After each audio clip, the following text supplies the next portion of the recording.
Hi friends, అందరికీ నమస్కారం అండి. Welcome to my channel. నా స్టోరీస్ని ఎంతగా అభిమానిస్తున్న మీ అందరికీ కూడా నా హృదయపూర్వక ధన్యవాదాలండి.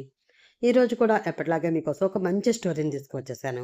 ఆ స్టోరీ విని మీకు నచ్చితే ప్లీజ్ లైక్ చేసి, షేర్ చేసి, సబ్స్క్రైబ్ చేసుకుని మీ సపోర్ట్ నాకు అందించాలని కోరుకుంటూ ఇంకా ఈరోజు స్టోరీలోకి వెళ్ళిపోదామా మరి. అందంగా అలంకరించిన శోభనం గదిలో కిటికీ దగ్గర నిలబడి బయటికి చూస్తూ ఏదో ఆలోచనలో మునిగిపోయాడు సూరజ్. అతని మనసు కొన్ని గంటల క్రితం తనకి ఇష్టం లేకుండా జరిగిపోయిన తన పెళ్లి మీదే ఉంది. ఆ క్షణం నన్ను తల్లిలా పెంచిన అక్క కాళ్ళు పట్టుకుని బతిమిలాడేసరికి కాదు అనలేక, ఇష్టం లేకపోయినా సరే తన మెడలో తాళి కట్టాను. కానీ నా జీవితంలో తనకి నేను ఏమాత్రం చోటు ఇవ్వలేను. ప్రేమకి పెళ్ళికి దూరంగా ఒంటరిగా బ్రతుకుతున్న నా జీవితంలోకి తనని నేను ఎలా ఆహ్వానించడం? అసలు ఆహ్వానించడం జరగని పని కదా.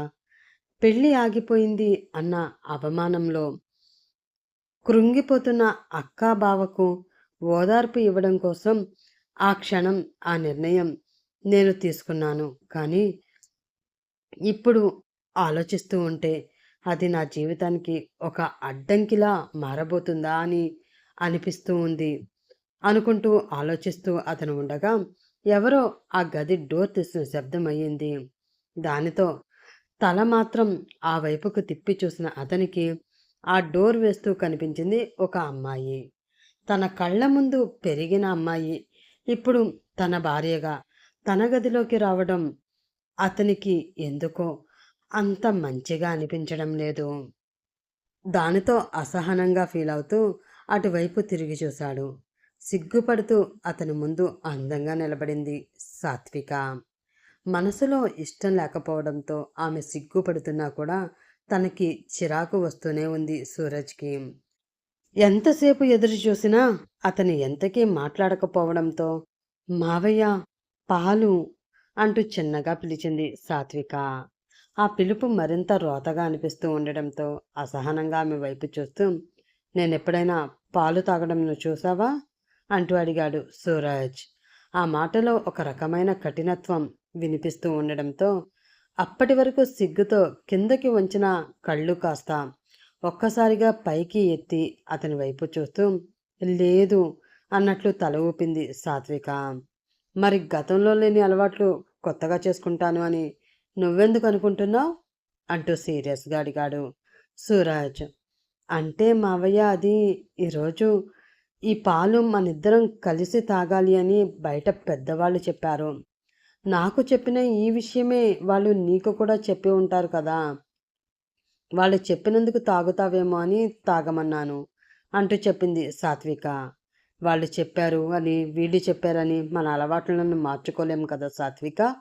ఏదైనా ఒక పని చెయ్యాలి అంటే ఆ పని అంటే మనకి పూర్తిగా ఇష్టం ఉండాలి. అలా అయితేనే మనస్ఫూర్తిగా ఆ పని మనం చేయగలము. కానీ జీవితంలో ఫస్ట్ టైం నా ఇష్టంతో పని లేకుండా, నా మనసు చెప్తున్న మాటకి ఏమాత్రం విలువ ఇవ్వకుండా ఒక పని చెయ్యవలసి వచ్చింది. ఆ పనిని ఇప్పటి వరకు కూడా నా మనసు అస్సలు తీసుకోలేకపోతుంది అంటూ చాలా సీరియస్గా చెప్పాడు సూరజ్. ఆ పని ఏంటి అన్నట్లు అతని వైపు చూసింది సాత్విక. ఆమె మనసు తను అనుకున్నది కాకూడదు అని పదే పదే కోరుకుంటూ ఉంది. అందుకేనేమో బహుశా ఆమె ఆ మాట అతన్ని అడగలేకపోయింది. సూటిగా ఆమె కళ్ళలోకి చూస్తూ ఏంటా పని అనుకుంటున్నావా అంటూ ప్రశ్నించాడు సూరజ్. అవును అన్నట్లు తల నిలువుగా ఊపింది సాత్విక. భారంగా శ్వాస తీసుకుని వదిలి నిన్ను పెళ్లి చేసుకోవడం అంటూ చెప్పాడు సూరజ్. తను అనుకున్న సమాధానమే అతని నోటి నుండి రావడంతో తట్టుకోలేకపోయిన సాత్విక గుండెల్లో ముళ్ళు దిగినంత బాధగా అనిపిస్తూ ఉండడంతో ఆమె కళ్ళల్లోకి కన్నీళ్లు చేరిపోయాయి. జరుగుతున్నది అనుకున్న నీ పెళ్ళి పీటల మీద ఆగిపోవడం, నీ జాతకం వల్లనే పెళ్లి కొడుక్కి ప్రమాదం జరిగింది అని ఒక రూమర్ అందరిలో స్ప్రెడ్ అవడం, అది విన్న మీ అమ్మా నాన్న తట్టుకోలేకపోవడంతో వాళ్ళని ఎంతగానో అభిమానించే నేను ఆ క్షణం ఇలా చేయక తప్పలేదు. అలా అని జీవితాంతం నీతో కలిసి ఉండే ఉద్దేశం నాకు లేదు. నీకు కూడా బాగా తెలుసు కదా, నా జీవితంలో నేను ఎవరిని పెళ్లి చేసుకోకూడదు అని ఏనాడో డిసైడ్ అయిపోయాను అని. అందుకే ఇప్పటి వరకు కూడా నేను పెళ్లి చేసుకోకుండా ఉండిపోయాను. ఇప్పటికి కూడా నా నిర్ణయం అదే. నువ్వు నా జీవితంలోకి అనుకోకుండా వచ్చావు. అలా వచ్చినంత మాత్రాన నా జీవితంలో ఏదీ మారదు. త్వరలోనే అక్కా బావలతో మాట్లాడి మన విడాకులకు ఏర్పాటు చేస్తాను. ఆ తర్వాత మంచి సంబంధం చూసి నేనే దగ్గర ఉండి మరీ నీ పెళ్లి చేస్తాను. అప్పటి వరకు ఒకే గదిలో ఉన్నా కూడా మనం పరాయి వాళ్ళమే.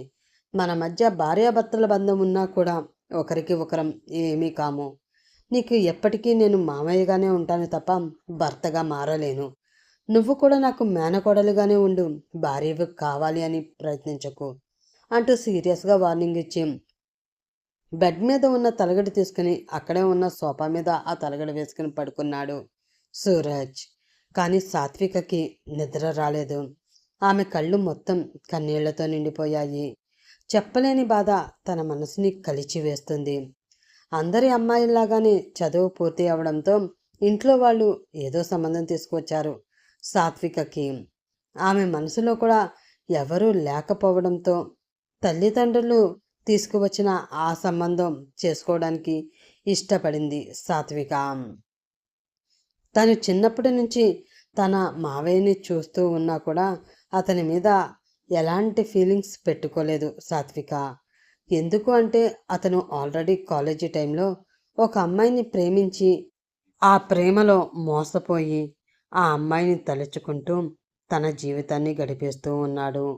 వృత్తిరీత్యా డాక్టర్ అయిన అతను తన దగ్గరికి వచ్చిన చాలామంది పేషెంట్లకి జబ్బు నయం చేసి పంపించాడు. కానీ తన మనసుకు అయిన ఆ గాయాన్ని మాత్రం అతను నయం చేసుకోకుండా అలానే అంతకంతకీ పెద్దది చేసుకుంటూ ఉన్నాడు. ఇంట్లో ఉన్నవాళ్ళు చాలాసార్లు పెళ్లి చేసుకోరా, గతాన్ని తలుచుకుంటూ జీవితాన్ని ఎందుకు పాడు చేసుకుంటావు అన్నా కూడా అతను ఏమాత్రం వినిపించుకోలేదు, ఎవరిని పట్టించుకోలేదు. వాళ్ళు తనని విసిగిస్తున్నారు, పెళ్లి చేసుకోమని పదే పదే చెప్తున్నారు, తన మాటని అసలు పట్టించుకోవట్లేదు అని వాళ్ళ బాధ నుండి తప్పించుకోవడం కోసం సపరేట్గా ఒక ఫ్లాట్ తీసుకుని తను ఒక్కడే అక్కడ ఉంటున్నాడు సూరజ్. ఎప్పుడూ తన ప్రియురాలని తలుచుకుంటూ బాధలో ఉండే అతను హాస్పిటల్, ఇల్లు తప్ప మరో ప్రపంచం లేకుండా బ్రతికేస్తున్నాడు. ఎవరి బంధువుల ఇంటికి అతను రాడు. సాత్విక పెళ్లికి కూడా రాలేదు. కానీ ఆఖరి నిమిషంలో ఆ పెళ్లి ఆగిపోయింది అని పెళ్లి కొడుకు వస్తూ ఉన్న కారుకి యాక్సిడెంట్ అవడంతో అర్ధాంతరంగా ఆ పెళ్లిని ఆపేసి పెళ్లి కొడుకు వాళ్ళు అటు నుంచి అటే వెనక్కి వెళ్ళిపోయారు అని తెలిసి పుట్టెడు దుఃఖంలో ఉన్న అక్కని బావని ఓదార్చడం కోసం అక్కడికి వచ్చిన సూరజ్ని బతిమలాడి ఎలా అయితేనే చివరికి ఒప్పించి సాత్వికని ఇచ్చి అతని పెళ్లి చేశారు వాళ్ళ పెద్దవాళ్ళు. తండ్రి చనిపోయిన తర్వాత తన ఫ్యామిలీకి పెద్దగా నిలబడి తనని చెల్లెల్ని చదివించి ఇంతటి వాళ్ళని చేసిన బావగారికి తను ఇప్పటి వరకు ఏమీ చెయ్యలేదు. ఇప్పుడు ఆమె మెడలో తాళి కట్టి ఆయన పరువుతో పాటు పోబోతున్న అతని ప్రాణాన్ని కూడా కాపాడడం తన బాధ్యత అనుకుని ఆ పెళ్లికి తల వంచాడు సూరజ్. అనుకోని విధంగా తన పెళ్లి జరిగినా మావయ్యతో తన జీవితం సంతోషంగా ఉంటుంది అని ఆశపడిన సాత్వికకి మళ్ళీ ఎదురు దెబ్బే తగలడంతో అలా కింద కూలబడి కన్నీళ్లు పెట్టుకుంటూ ఉంది. నిజంగా తన జాతకం బాగాలేదేమో, అందుకే తన వైవాహిక జీవితంలో ఇన్ని అడ్డంకులు వస్తున్నాయేమో అన్న ఫీలింగ్ ఆమె మనసులో మెల్లిమెల్లిగా నాటుకుపోతూ ఉంది. నెక్స్ట్ డే మార్నింగ్ కిటికీ నుంచి సూర్యుడి కిరణాలు మొహం మీద పడుతూ ఉండడంతో ఆ వేడికి మెలకువ వచ్చిన సూరజ్ ఆ వెలుతురుని చూడలేక కొంచెం మొహం పక్కకి తిప్పాడు. అతనికి కింద పడుకుని నిద్రపోతూ కనిపించింది సాత్విక. ఆమె బుగ్గలపై కన్నీటి చారికలు కట్టి ఉండడం చూసిన సూరజ్కి మనసులో చిన్నగా బాధ మొదలైంది. బెడ్ ఉండగా అలా కింద పడుకోవలసిన అవసరం ఏముంది? అయినా ఇప్పుడు ఏం జరిగిపోయింది అని తను అంతలా ఏడవడానికి, అందరి ముందు నన్ను విలన్ని చేసి నిలబెట్టాలి అనుకుంటుందా ఏంటి? తనకి రాత్రి క్లియర్గా చెప్పాను కదా, ఇష్టం లేని కాపురం నేను చెయ్యలేను అని. అలాంటప్పుడు ముందుగానే క్లారిటీ ఇచ్చినందుకు తను సంతోషపడాలి. అంతేకాని ఇలా ఏడ్చి ఏడ్చి నన్ను సెంటిమెంటల్‌గా బ్లాక్ చేయాలి అని చూడకూడదు. ఆడవాళ్ళందరికీ ఇదొక ఆయుధం అయిపోయింది. ఏదన్నా అంటే చాలు కన్నీళ్లు పెట్టేసుకుని ఏదైనా సాధించేయొచ్చు. ఎవరినైనా కొంగును కట్టుకుని తిరగవచ్చు అనుకుంటున్నారేమో. కానీ నన్ను సాధించడం కష్టం. నా మనసులో ఎప్పుడూ ఒకరికి మాత్రమే స్థానం ఉంటుంది. వాళ్ళని దాటి మరొకరు రావడం అన్నది అసాధ్యం అని మనసులో అనుకుని ఆమెను ఏమాత్రం పట్టించుకోకుండా టవల్ తీసుకుని వాష్రూంలోకి వెళ్ళిపోయాడు సూరజ్. ఒక 5 నిమిషాల తర్వాత ఎవరో తలుపు కొడుతున్న శబ్దం అవ్వడంతో మెల్లిగా కళ్ళు తెరిచి చూసిన సాత్వికకి తన ఎదురుగా సోఫాలో పడుకుని ఉండవలసిన సూరజ్ కనిపించలేదు. దానితో గది మొత్తం చూసిన ఆమెకి వాష్రూమ్ నుండి నీళ్లు వదిలిన చప్పుడు వినిపించింది. ఓ, అప్పుడే లేచి ఫ్రెష్ అవుతున్నట్లున్నారు అని అనుకుని మెల్లిగా లేచి డోర్ ఓపెన్ చేసింది ఆమె.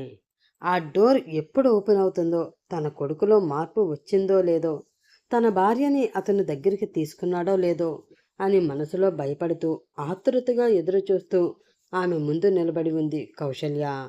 ఎప్పుడైతే ఆ డోర్ ఓపెన్ అయ్యిందో ఆమె కళ్ళు కొంచెం పెద్దవి చేసి లోపలికి చూస్తూ ఉంది. అక్కడ రాత్రి చేసిన డెకరేషన్ అంతా అలానే ఉంది. సాత్విక మొహం మాత్రం వాడిపోయింది. ఆమె కళ్ళు కొంచెం ఉబ్బి ఉన్నాయి. అవి చూసిన కౌశల్య ఒక్కసారిగా నీరు కారిపోయింది. పాపం పిచ్చి పిల్ల ఎంతగా బాధపడిందో ఏంటో అని మనసులో అనుకుని, అది వాడు అని ఏదో కౌశల్య అంటూ ఉండగా, కాఫీనా, మావయ్యకి నేను ఇస్తానులే అమ్మమ్మ అని అంటూ ఆమె చేతిలో ఉన్న ఆ కాఫీ కప్ తీసుకుని ఆమెకి మాట్లాడే అవకాశం ఇవ్వకుండా డోర్ వేసేసింది సాత్విక. అలా ఆమె మొహం మీద డోర్ వేయడంతో కౌశల్య ఏమీ బాధపడలేదు. తన బాధ నాకు తెలియకూడదు అని ప్రయత్నం చేస్తుంది పిచ్చి పిల్ల అని సరిపెట్టుకుని భారంగా నిట్టూర్చి, ఆ దేవుడు ఎప్పుడు వాడి మనసు మార్చి ఈ పిచ్చి పిల్ల జీవితాన్ని చక్కదిద్దుతాడో ఏంటో అని మనసులో అనుకుని వాళ్ళ కోసం టిఫిన్ రెడీ చేయడానికి కిచెన్లోకి వెళ్ళింది ఆమె. సూరజ్కి ఇష్టమని వేడివేడి దోశలు వేస్తూ దానికి కాంబినేషన్గా 2 రకాల చట్నీ చేసే పనిలో బిజీ అయిపోయింది ఆమె. అప్పుడే ఫ్రెష్ అయి బయటకు వచ్చిన సూరజ్, అమ్మా, నేను వెళ్తున్నా అంటూ తన షూ వేసుకుంటూ చెప్పాడు. ఏంటి, అప్పుడే వెళ్ళిపోతున్నాడా అని అనుకుని కంగారుగా బయటకు వచ్చి, అప్పుడే ఎక్కడికి రా, అయినా నిన్నే కదా నీ పెళ్లి జరిగింది, ఇలా బయట గట్ట అప్పుడే తిరగకూడదు, నోరు మూసుకుని ఇంట్లోనే ఉండు అంటూ చెప్పింది కౌశల్య. నేను ఇక్కడ ఇంట్లో ఉంటే అక్కడ ఓపి ఎవరు చూస్తారు, అయినా జరిగిన పెళ్ళి అనుకుని చేసుకున్నది కాదు కదా, కాబట్టి సెలవులు కూడా నేనేమీ పెట్టలేదు, నేను హాస్పిటల్కి వెళుతున్నాను, లేట్ అవుతుంది అంటూ సీరియస్గా చెప్పాడు సూరజ్. అప్పుడే ఫ్రెష్ అయి బయటికి వస్తూ ఉన్న సాత్విక, నువ్వు ప్రత్యేకంగా సెలవు పెట్టవలసిన అవసరం ఏమీ లేదు మావయ్య, వాళ్ళే ఇస్తారు అంటూ వచ్చి అతను ముందు నిలబడింది. తలస్నానం చేసి తల తుడుచుకుంటూ తన దగ్గరికి వచ్చిన ఆమెని ఒక్క క్షణం అలా చూస్తూ ఉండిపోయాడు సూరజ్.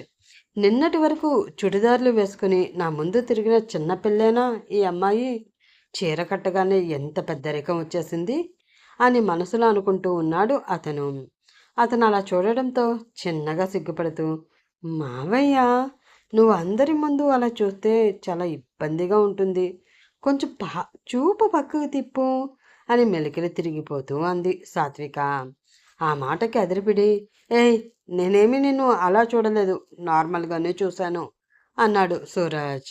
నువ్వు ఎలా చూసిన వాళ్ళు అలానే అనుకుంటారు మావయ్య, కానీ ముందు ఆ వేసుకున్న బట్టలు విప్పేసి పక్కన పడేసి షార్ట్ వేసుకుని వచ్చి ఇలా సోఫాలో కూర్చో, నీకోసం వేడివేడిగా టిఫిన్ చేసి తీసుకువస్తాను అంది సాత్విక.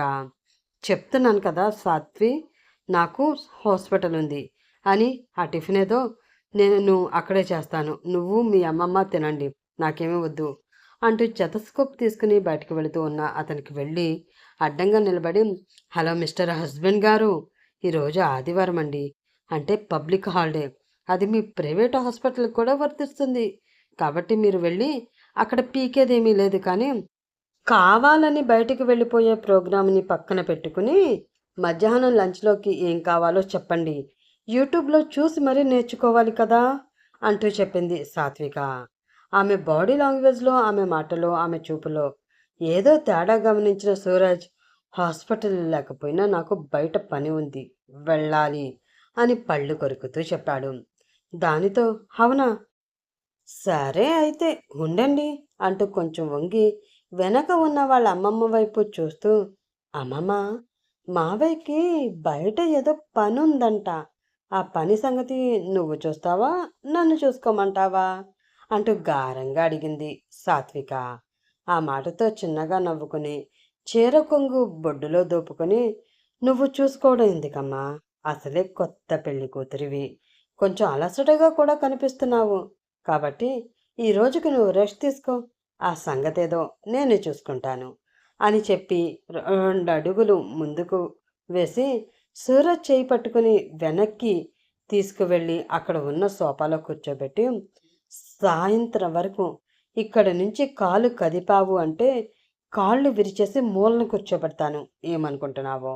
ఇప్పటి వరకు నా మాట వినకుండా నీ ఇష్టానికి ఉంటూ నీ ఇష్టం వచ్చింది చేశావు, కానీ ఇక మీదట అలా కుదరదు. నీకు పెళ్ళయింది, పెళ్ళం వచ్చింది, ఇక నువ్వు ఏం చెయ్యాలి అనుకున్నా కూడా తనతో చెప్పి తన పర్మిషన్ తీసుకుని తను ఒప్పుకుంటేనే చేయాలి. అలాగ కాదు అని నీకు ఇష్టం వచ్చినట్లే చేశావు అంటే దాని మాట వినకుండా దాన్ని తిట్టి కొట్టి హింసిస్తున్నావు అంటూ వాళ్ళ నాన్నకి ఫోన్ చేసి చెప్తాను. నీకు తెలుసు కదా బావ సంగతి. ఈ విషయం తెలుసుకుని ఆవేశంగా నీ మీదకి ఏమీ దండయాత్రకి రాడు, కానీ నమ్మి తన కూతుర్ని నీ చేతిలో పెట్టినందుకు బాధతో తనలో తానే కృంగిపోతారు. ఆయనకి ఆ బాధ పంచాలి అనుకుంటే నీ ఇష్టానికి నువ్వు చెయ్యొచ్చు. అసలే ఆయన హార్ట్ పేషెంట్, నీ దగ్గరే ట్రీట్మెంట్ కూడా తీసుకుంటున్నారు కదా, ఆ విషయం మర్చిపోకు అంటూ బెదిరించింది కౌశల్య. ఆ మాటతో సీరియస్గా ఆమె వైపు చూస్తూ, ఏంటి, సెంటిమెంట్తో లాక్ చేయాలి అని చూస్తున్నారా అంటూ కోపంగా అడిగాడు సూరజ్. లేదు, జరగబోయేది చెప్తున్నాను. నువ్వు ఎప్పుడో మా నుంచి దూరంగా వెళ్ళిపోయి ఏకాకిగా బ్రతికి ఉండవచ్చు, కానీ ఇప్పుడు నీ ఏకాకి జీవితానికి తోడుగా తను వచ్చింది. నువ్వు ఏ నిర్ణయం తీసుకున్నా ఏం చేసినా కూడా తనని సంప్రదించి తన అంగీకారం కూడా తెలుసుకుని తీసుకోవాలి. అంతే తప్ప గతం తలుచుకుంటూ కూర్చుని నువ్వు బాధపడుతున్నదే కాక నిన్ను పెళ్లి చేసుకున్న పాపానికి తనని కూడా బాధ పెట్టకూడదు. అలా బాధ పెట్టాలి అని చూస్తే తనతో పాటు బాధపడేవాళ్ళు చాలామంది ఉంటారు ఇక్కడ, అది మాత్రం గుర్తుపెట్టుకో అని వార్నింగ్ టైప్లో చెప్పి కిచెన్లోకి వెళ్ళిపోయింది కౌశల్య. ఆమె వెనకే సాత్విక కూడా వెళ్ళింది. సూరజ్ మాత్రం ఆమె చెప్పిన దాని గురించి ఆలోచిస్తూ అక్కడే కూర్చుండిపోయాడు. మెల్లిగా అతని ఆలోచనలు గతంలోకి వెళ్ళాయి. తన కాలేజీ చదువుతున్న రోజుల్లో తన మనసుకి కళ్ళకి నచ్చిన అమ్మాయి ఆరాధ్య. ఆమె నవ్వు, మాట, నడవడిక, ముఖ్యంగా తనతో క్లోజ్గా మూవ్ అవడం సూరజ్కి చాలా చాలా ఇష్టం. ఆ ఇష్టమే మెల్లిమెల్లిగా ప్రేమగా మారింది. ఆమె లేకుండా బ్రతకలేనేమో అన్న స్టేజ్కి అతనిని తీసుకువెళ్ళింది. ధైర్యం చేసి ఒకరోజు ఆ అమ్మాయికి ప్రపోజ్ కూడా చేశాడు. అతని మీద మంచి అభిప్రాయం ఉండడంతో అతని ప్రపోజల్ని ఆమె కూడా కాదు అనలేదు. ఇష్టంగానే అతనికి దగ్గరయ్యింది. అక్కడి నుంచి సినిమాలు, షికార్లు అన్నీ మొదలైపోయాయి. అయినా కూడా చదువు పట్ల ఎటువంటి నెగ్లిజెన్సీ చూపించకుండా ఇద్దరు కూడా మంచి మార్కులతో పాస్ అయ్యి జాబ్స్ కూడా సంపాదించుకున్నారు.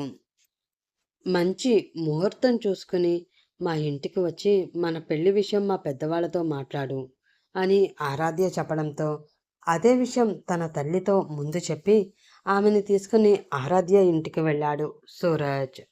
సరే, పిల్లలు ఇష్టపడిన తర్వాత మనం మాత్రం ఏం చేస్తాం, మంచి ముహూర్తం చూసి కబురు పంపుతాంలే అని చాలా మర్యాదగా చెప్పారు ఆరాధ్య తల్లిదండ్రులు. ఆ మాటలు నమ్మి చాలా సంతోషించారు ఇద్దరూ కూడా. ఆ తర్వాత అతనికి జూనియర్ డాక్టర్గా జాబ్ రావడంతో ఆ ఊరు వదిలి వేరే ఊరు వెళ్ళవలసిన పరిస్థితి వచ్చింది. వెళ్లే ముందు కూడా వాళ్ళని కలిసి పరిస్థితి చెప్పాడు.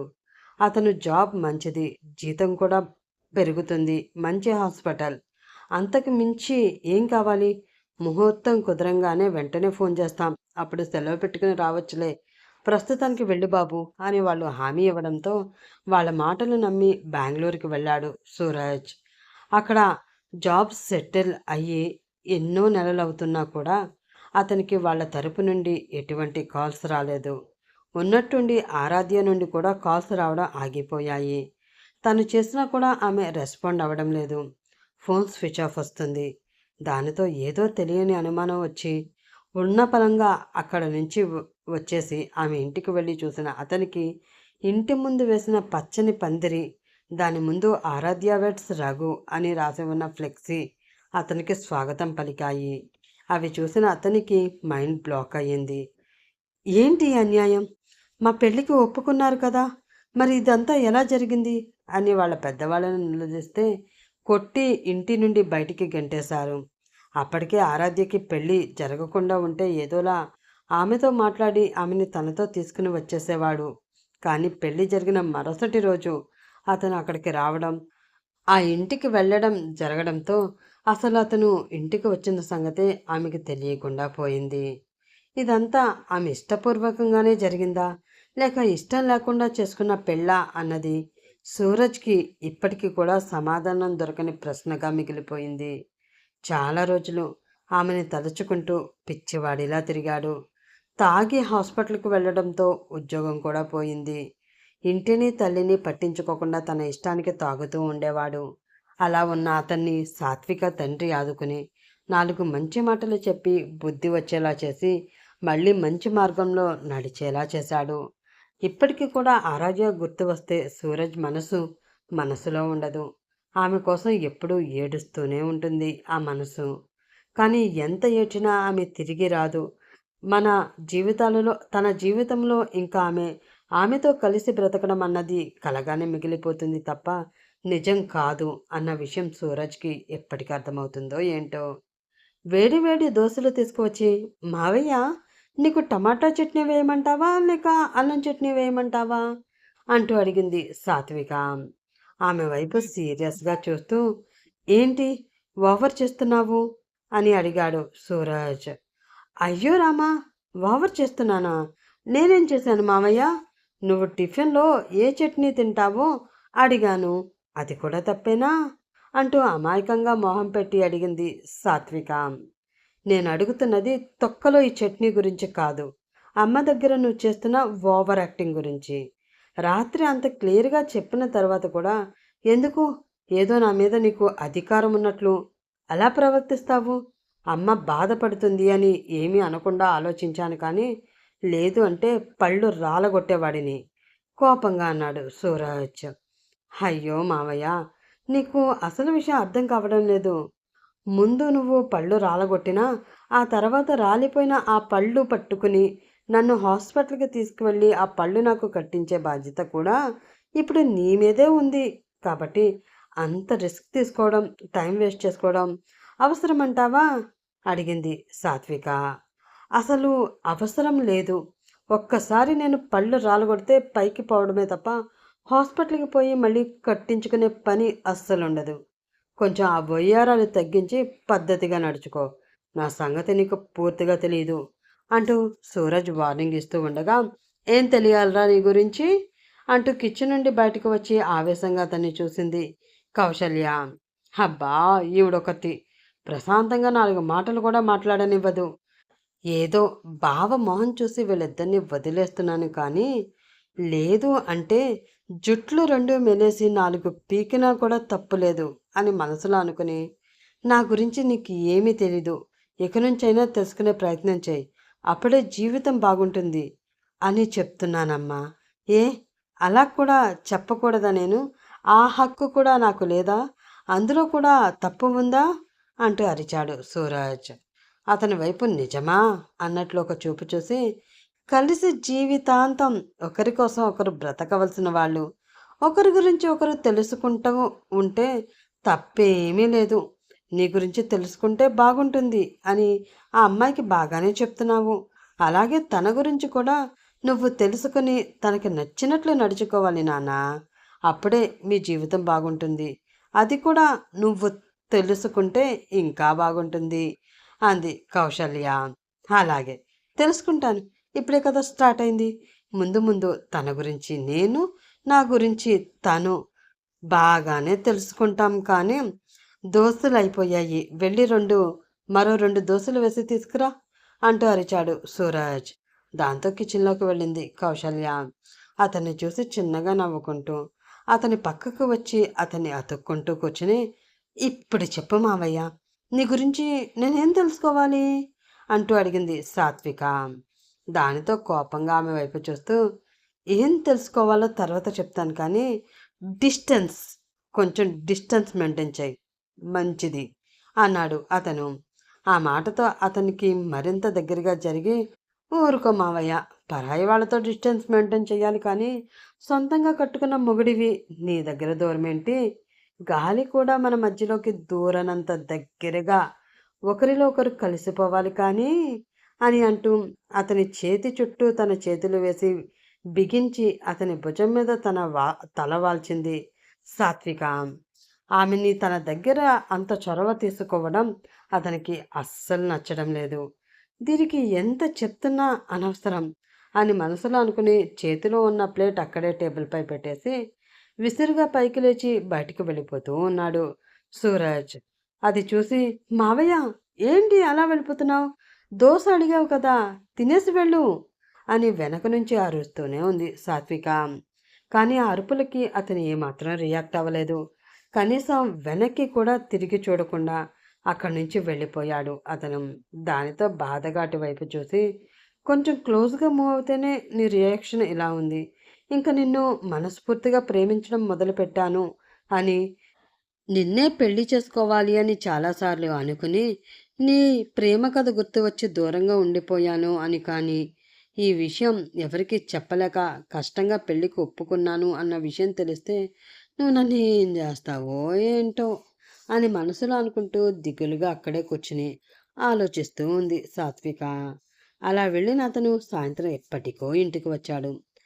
అతను రావడం చూసి, అయ్యాయా అయ్యగారి షికార్లు అంటూ అడిగింది కౌశల్య. అసహనంగా ఆమె వైపు చూస్తూ, ఇప్పుడే వచ్చాను కదా, అప్పుడే మొదలు పెట్టుకు, కొంచెం చిరాగ్గా ఉంది అని అంటూ ఫ్రెష్ అవడానికి వాష్రూంలోకి వెళ్ళిపోయాడు సూరజ్. అతను రావడం చూసి పడుకున్నది కాస్త కంగారుగా లేచి, ఇప్పుడే వచ్చావా మావయ్య అంటూ అడిగింది సాత్విక. ఆమెకేమీ సమాధానం చెప్పకుండా టవల్ తీసుకుని వాష్రూంలోకి వెళ్ళిపోయాడు అతను. మొండోడు, ఒక్క మాట చెప్తే వీడి సొమ్మేమైనా కరిగిపోతుందా? అంతకీ ప్రేమగా ఇప్పుడే వచ్చావా మామయ్య అని అడిగాను కదా, ఎప్పుడు మొహం మార్చుకునే ఉంటాడు సమాధానం చెప్పకుండా అని తిట్టుకుంటూ అతని కోసం భోజనం ఏర్పాటు చేయడానికి బయటికి వెళ్ళింది ఆమె. ఫ్రెష్ అయి బయటికి వచ్చిన అతన్ని చూసి, మామయ్య రా, భోజనం వడ్డిస్తాను అంటూ పిలిచింది సాత్విక. ఏమీ అవసరం లేదు, నేను బయట తినేసి వచ్చాను అంటూ చెప్పి టీవీ పెట్టుకుని అక్కడ ఉన్న సోఫాలో కూర్చుండిపోయాడు అతను. బయట తింటేనే కొంచెం తినొచ్చు కదా, నీకోసమే నేను తినకుండా ఎదురు చూస్తూ ఉన్నాను అంది ఆమె. నేనేమీ నిన్ను ఎదురు చూస్తూ కూర్చోమనలేదు. అయినా ఏం తినాలో, ఎప్పుడు తినాలో, ఎక్కడ తినాలో నాకు బాగా తెలుసు. నా తిండి సంగతి నేను చూసుకుంటాను, కానీ ఇలా నీకోసమే ఎదురు చూస్తూ ఉన్నాను. ఇంకా తినలేదు, ఇప్పటి వరకు తినకుండా నీకోసమే ఉన్నాను. నువ్వు తింటేనే కానీ నేను తినను అంటూ సతీ సావిత్రి డైలాగ్స్ చెప్పి నన్ను పడేయాలని మాత్రం చూడకు. దానివలన నీ కడుపే మాడుతుంది తప్ప నాకు వచ్చే నష్టమేమీ లేదు సీరియస్గా చెప్పాడు సూరజ్. ఆ మాటలు చాలా హట్టింగ్గా అనిపించడంతో తనకి కూడా తినాలి అని అనిపించక గదిలోకి వెళ్ళిపోయింది సాత్విక. అది చూసి, ఏంటి బెదిరిస్తున్నావా? నువ్వు తినకపోతే నాకు వచ్చే నష్టమేమీ లేదు అని నీకు ఆల్రెడీ చెప్పాను కదా, ఇంకా నేనెందుకు ఈ విషయాన్ని పట్టించుకుంటాను? ఓ, నన్ను పడేయడానికి ఇదొక ట్రయలా? అయినా సరే, నేను పడేదే లేదు అని మనసులో అనుకుని చాలాసేపు టీవీ చూసి ఆ తర్వాత నిద్ర వస్తూ ఉండడంతో గదిలోకి వెళ్ళిన అతనికి బెడ్ మీద అందంగా నిద్రపోతూ కనిపించింది సాత్విక. మనసులో ఒక రకమైన ద్వేషం నిండి ఉండడంతో ఆమె అందం అతని కళ్ళకి సరిగ్గా కనిపించడం లేదు. విసుగ్గా ఆమెను చూసి, ఇది ఎప్పుడు నా నుంచి దూరంగా వెళ్ళిపోతుందో ఏంటో అని అనుకుంటూ వెళ్ళి అక్కడే ఉన్న సోఫాలో పడుకున్నాడు అతను. అలా రాత్రి గడిచింది. నెక్స్ట్ డే మార్నింగ్ ఆఫీస్‌కి రెడీ అవుతూ ఉన్న అతని దగ్గరికి వచ్చి, "2 రోజులు సెలవు పెట్టమన్నాను కదరా! అయినా కూడా నా మాట వినకుండా ఏదో పడేసుకున్నట్లు అప్పుడే హాస్పిటల్‌కి వెళ్ళిపోతున్నావేంటి?" అంటూ అడిగింది కౌసల్య. "ఇంటి దగ్గర ఉంటే పిచ్చి పట్టినట్లు అనిపిస్తుందమ్మా. అందుకే వెళ్ళిపోతున్నాను. ప్రస్తుత సిట్యుయేషన్‌లో నాకు కూడా కొంచెం పీస్ ఆఫ్ మైండ్ చాలా అవసరం" అంటూ చెప్పి తన బ్యాగ్ తీసుకుని బయటికి వెళ్ళిపోతూ అతను ఉండగా, "మావయ్య టిఫిన్" అంటూ అరిచింది సాత్విక. "అబ్బా! వచ్చేసింది రాక్షసి" అని తిట్టుకుంటూ, "నేను బయట చేస్తాను. నాకేమీ వద్దు" అని చెప్పి వెనక్కి తిరిగి కూడా చూడకుండా వెళ్ళిపోయాడు అతను. దాంతో బాధగా మూలిగింది ఆమె మనసు. అలా ప్రతిసారి ఆమె అతని వెంట పడుతూ ఉన్నా కూడా ఆమెని అవాయిడ్ చేస్తూనే ఉన్నాడు సూరజ్. కనీసం ఆమె మొహం చూడడానికి కూడా అతను ఇష్టపడడం లేదు. అతని మనసు మార్చుకోవడానికి, అతన్ని తన వైపు తిప్పుకోవడానికి ఆమె ఎన్నో ప్రయత్నాలు చేసింది. అయినా కూడా అతనిలో ఎలాంటి మార్పు రావడం లేదు. ఉండగా ఉండగా ఆమె అంటే ఒక రకమైన ద్వేషం అతనిలో పెరిగిపోతూ ఉంటుంది తప్ప ప్రేమ పుట్టడం లేదు. ఫ్యామిలీ కోసం వాళ్ళ ముందు ఆమెతో కొంచెం క్లోజ్గా ఉన్నా, వాళ్ళు లేని సమయంలో ఆమెని మనిషిలా కూడా అతను ఏమాత్రం చూడడం లేదు. అలా కొన్ని రోజులు ముందుకు గడిచిపోతూ ఉన్నాయి. అలా తను ఎన్ని ప్రయత్నాలు చేస్తున్నా కూడా తన మావయ్య తనకి దగ్గర కాకపోవడంతో చాలా దిగులుగా ఉంటూ ఉంది సాత్విక. అది గమనించి, లేదు, వీడిని ఇలా వదిలేస్తే లాభం లేదు. ఒకసారి వీటితో మాట్లాడి ఎలా అయినా సాత్వికతతో ప్రేమగా ఉండేటట్లు చేయాలి అని మనసులో అనుకుని అతని గదిలోకి వెళ్ళింది కౌసల్య. ఫోన్లో ఏదో చూసుకుంటూ ఉన్న సూరజ్ ఆమె రావడాన్ని గమనించలేదు. అసలే కోపంగా ఉన్న ఆమెకి అతను అలా తనని పట్టించుకోకుండా ఫోన్ చూసుకుంటూ ఉండడంతో మరింత కోపం వచ్చింది. దాంతో విసురుగా అతని దగ్గరికి వెళ్ళి అతని చేతిలో ఉన్న ఆ ఫోన్ లాక్కుని, "ఎప్పుడు చూసినా ఈ ఫోన్ తప్ప నీకు వేరే ప్రపంచమే ఉండదా?" అంటూ అతనిపై అరిచింది ఆమె. దానితో ఆమె వైపు సీరియస్గా చూస్తూ, "ఇప్పుడు ఏమైంది? ఎందుకు అంత కోపంగా మాట్లాడుతున్నావు?" అంటూ అసహనంగా అడిగాడు సూరజ్. "ఏమైనా అయితే నేనెందుకు ఇంత కోపంగా మాట్లాడతాను? ఏమీ కాలేదనే మాట్లాడుతున్నాను. అయినా నీ వయసులో ఉన్నవాళ్ళు ఎలా ఉంటున్నారు? నువ్వెలా ఉంటున్నావు? నీకసలు ఏమైనా అర్థమవుతుందారా సూరజ్?" అంటూ సీరియస్గా అడిగింది కౌసల్య. "ఎలా ఉంటారు? ఉద్యోగం సరిగ్గా లేకుండా, కుటుంబం గురించి అస్సలు పట్టించుకోకుండా రోడ్ల మీద తిరుగుతూ, తాగుతూ ఉంటారా? వాళ్ళలో నేను లేను అని నువ్విప్పుడు ఫీల్ అవుతున్నావా ఏంటి? ఫీల్ అయితే చెప్పు. ఉన్న ఉద్యోగం వదిలేసి నేను కూడా ఇదివరకట్లా తాగుతూ, తిరుగుతూ, నా సంతోషమేందో నేను చూసుకుంటూ కాలాన్ని గడిపేస్తాను" అన్నాడు సూరజ్. ఆ మాటతో కోపంగా అతని వైపు చూస్తూ, నేనంటున్నది నువ్వు చేస్తున్న ఉద్యోగం గురించి కాదు. పెళ్ళాం పట్ల నువ్వు నిర్వర్తించవలసిన బాధ్యతను మర్చిపోయి, నీ మటికి నువ్వు నీ ఇష్టానికి ఉంటున్నావు చూడు, దాని గురించి" అంది కౌసల్య. "అబ్బా! నాకేంటి ఈ గోల" అని మనసులో అనుకుని, "చూడమ్మా, నీకు ఆల్రెడీ తెలుసు కదా, నేను ఈ పెళ్ళి నా ఇష్టపూర్వకంగా చేసుకోలేదు అని. అయినా కూడా ఎందుకు? పెళ్ళైపోయింది. ఇష్టం లేకపోయినా సరే కలిసే ఉండాలి. సంతోషంగా గడపాలి. ఆమెతో సరదాగా ఉండాలి అని కోరుకుంటారు. మీరు ఎంతగా ఆశపడినా కూడా సాత్వికతో నేను కలిసి ఉండడం, సంతోషంగా బ్రతకడం అన్నది జరగని పని. ఆ విషయం మీరు ఎంత త్వరగా అర్థం చేసుకుని, అంత త్వరగా మాకు ఈ విడాకులు ఇప్పిస్తే ఇద్దరం అంత బాగుంటాం" అంటూ చెప్పి అక్కడి నుంచి బయటికి వెళ్ళిపోయాడు సూరజ్. ఆ మాటతో ఒక్కసారిగా తల తిరిగిపోయినట్లు అనిపించడంతో అక్కడే ఉన్న మంచం మీద కూలబడింది కౌసల్య. ఆమెకి ఏం చెయ్యాలో ఏమాత్రం అర్థం కావడం లేదు. అప్పుడే ఆ గది వరకు వచ్చి వాళ్ళు మాట్లాడుకున్న ఆ మాటలు విన్న సాత్విక్ కూడా సూరజ్ అన్న మాటలు బాధగానే అనిపించాయి. కానీ ఆ బాధని మనసులోనే దాచుకుని అమ్మమ్మ కోసం కష్టంగా నవ్వు తెచ్చుకుంటూ, "ఏంటమ్మా, నేను బయట మీకోసం ఎదురు చూస్తూ ఉంటే నువ్విక్కడ నీ కొడుకుతో కబుర్లు చెప్తున్నావా? త్వరగా రా అమ్మమ్మ, ఆకలిస్తుంది" అంటూ లేని నవ్వుని పెదవులపై చూపిస్తూ ఆమెని ప్రేమగా పిలిచింది సాత్విక. ఆ మాటతో సూటిగా ఆమె వైపు చూస్తున్న కౌశల్య కళ్ళల్లో కన్నీళ్లు తిరిగిపోయాయి. అవి చూసిన సాత్వికకి చాలా బాధగా అనిపించింది. ఎందుకమ్మమ్మ అలా ఏడుస్తావు? మావయ్య నాతో కలిసి బ్రతకలేను అంటున్నాడు అని నువ్విలా కన్నీళ్లు పెట్టుకుంటున్నావా? అంటూ అడిగింది సాత్విక. మరి కన్నీళ్లు పెట్టుకోకుండా ఇంకేం చేయమంటావే? వాడి మనసు ఎలా మార్చాలి? నాకేమీ అర్థం కావడం లేదు. ఎన్నిసార్లు చెప్పినా వాడు నా బాధని అర్థం చేసుకోవడం లేదు. నిన్ను దూరంగా పెట్టాలనే చూస్తున్నాడు అంటూ ఆవేదనగా చెప్పింది కౌశల్య. మావయ్య చూసినంత మాత్రాన, చెప్పినంత మాత్రాన అన్నీ అలానే జరిగిపోతాయా ఏంటి? తను ఏమనుకున్నా సరే నేను తన భార్యని. జీవితాంతం తను నాతోటే సంతోషంగా కలిసి ఉండాలి.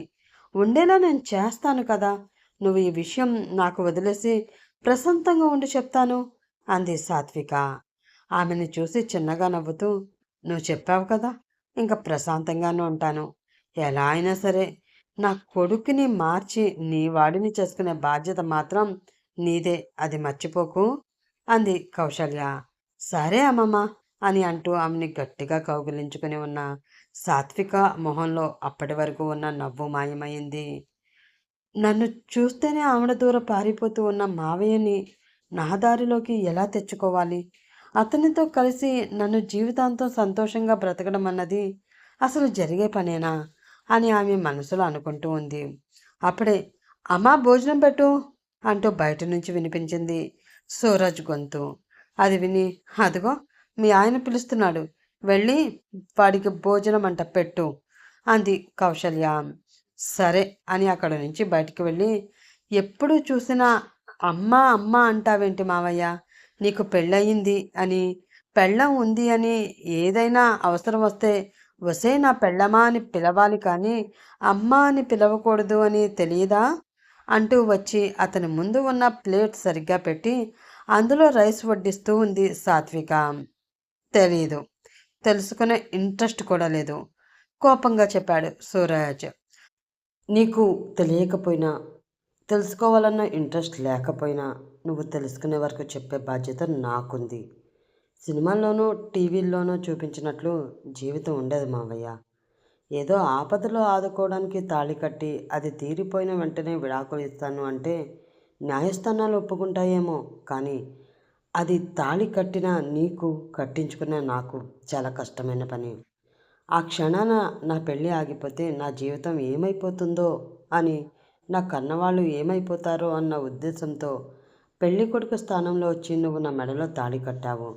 నువ్వు అలా కట్టావు కాబట్టే మేము సంతోషంగా ఉన్నాము. లేదు అంటే మాకు జీవితాంతం కన్నీళ్ళే కదా. అది ఆలోచించే కదా నువ్వు ఆ నిర్ణయం తీసుకున్నావు.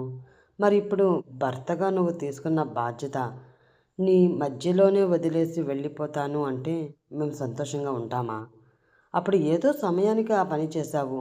ఇప్పుడు వదిలేసినా పర్వాలేదు, నా కూతురు జీవితం ఏమైపోయినా పర్వాలేదు, దానికి మరొక పెళ్ళి కాకపోయినా పర్వాలేదు, ఒంటరిగా జీవితాంతం నా ఇంట్లోనే పడి ఏడుస్తూ ఉన్నా నష్టం లేదు అని మా నాన్న నీకు సపోర్ట్ చేస్తారు అనుకుంటున్నావా?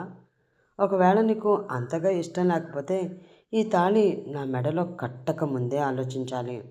కట్టిన తర్వాత వదిలేస్తాను వద్దు అంటే మాత్రం నాకు నా ప్రాణాలు వదిలేయడం తప్ప మరొక దారి ఉండదు.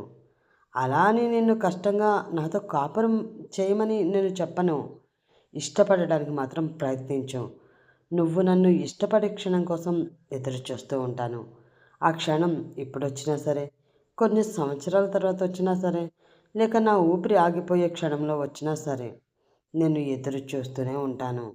అంతే తప్ప నిన్ను వదిలి వెళ్ళిపోను.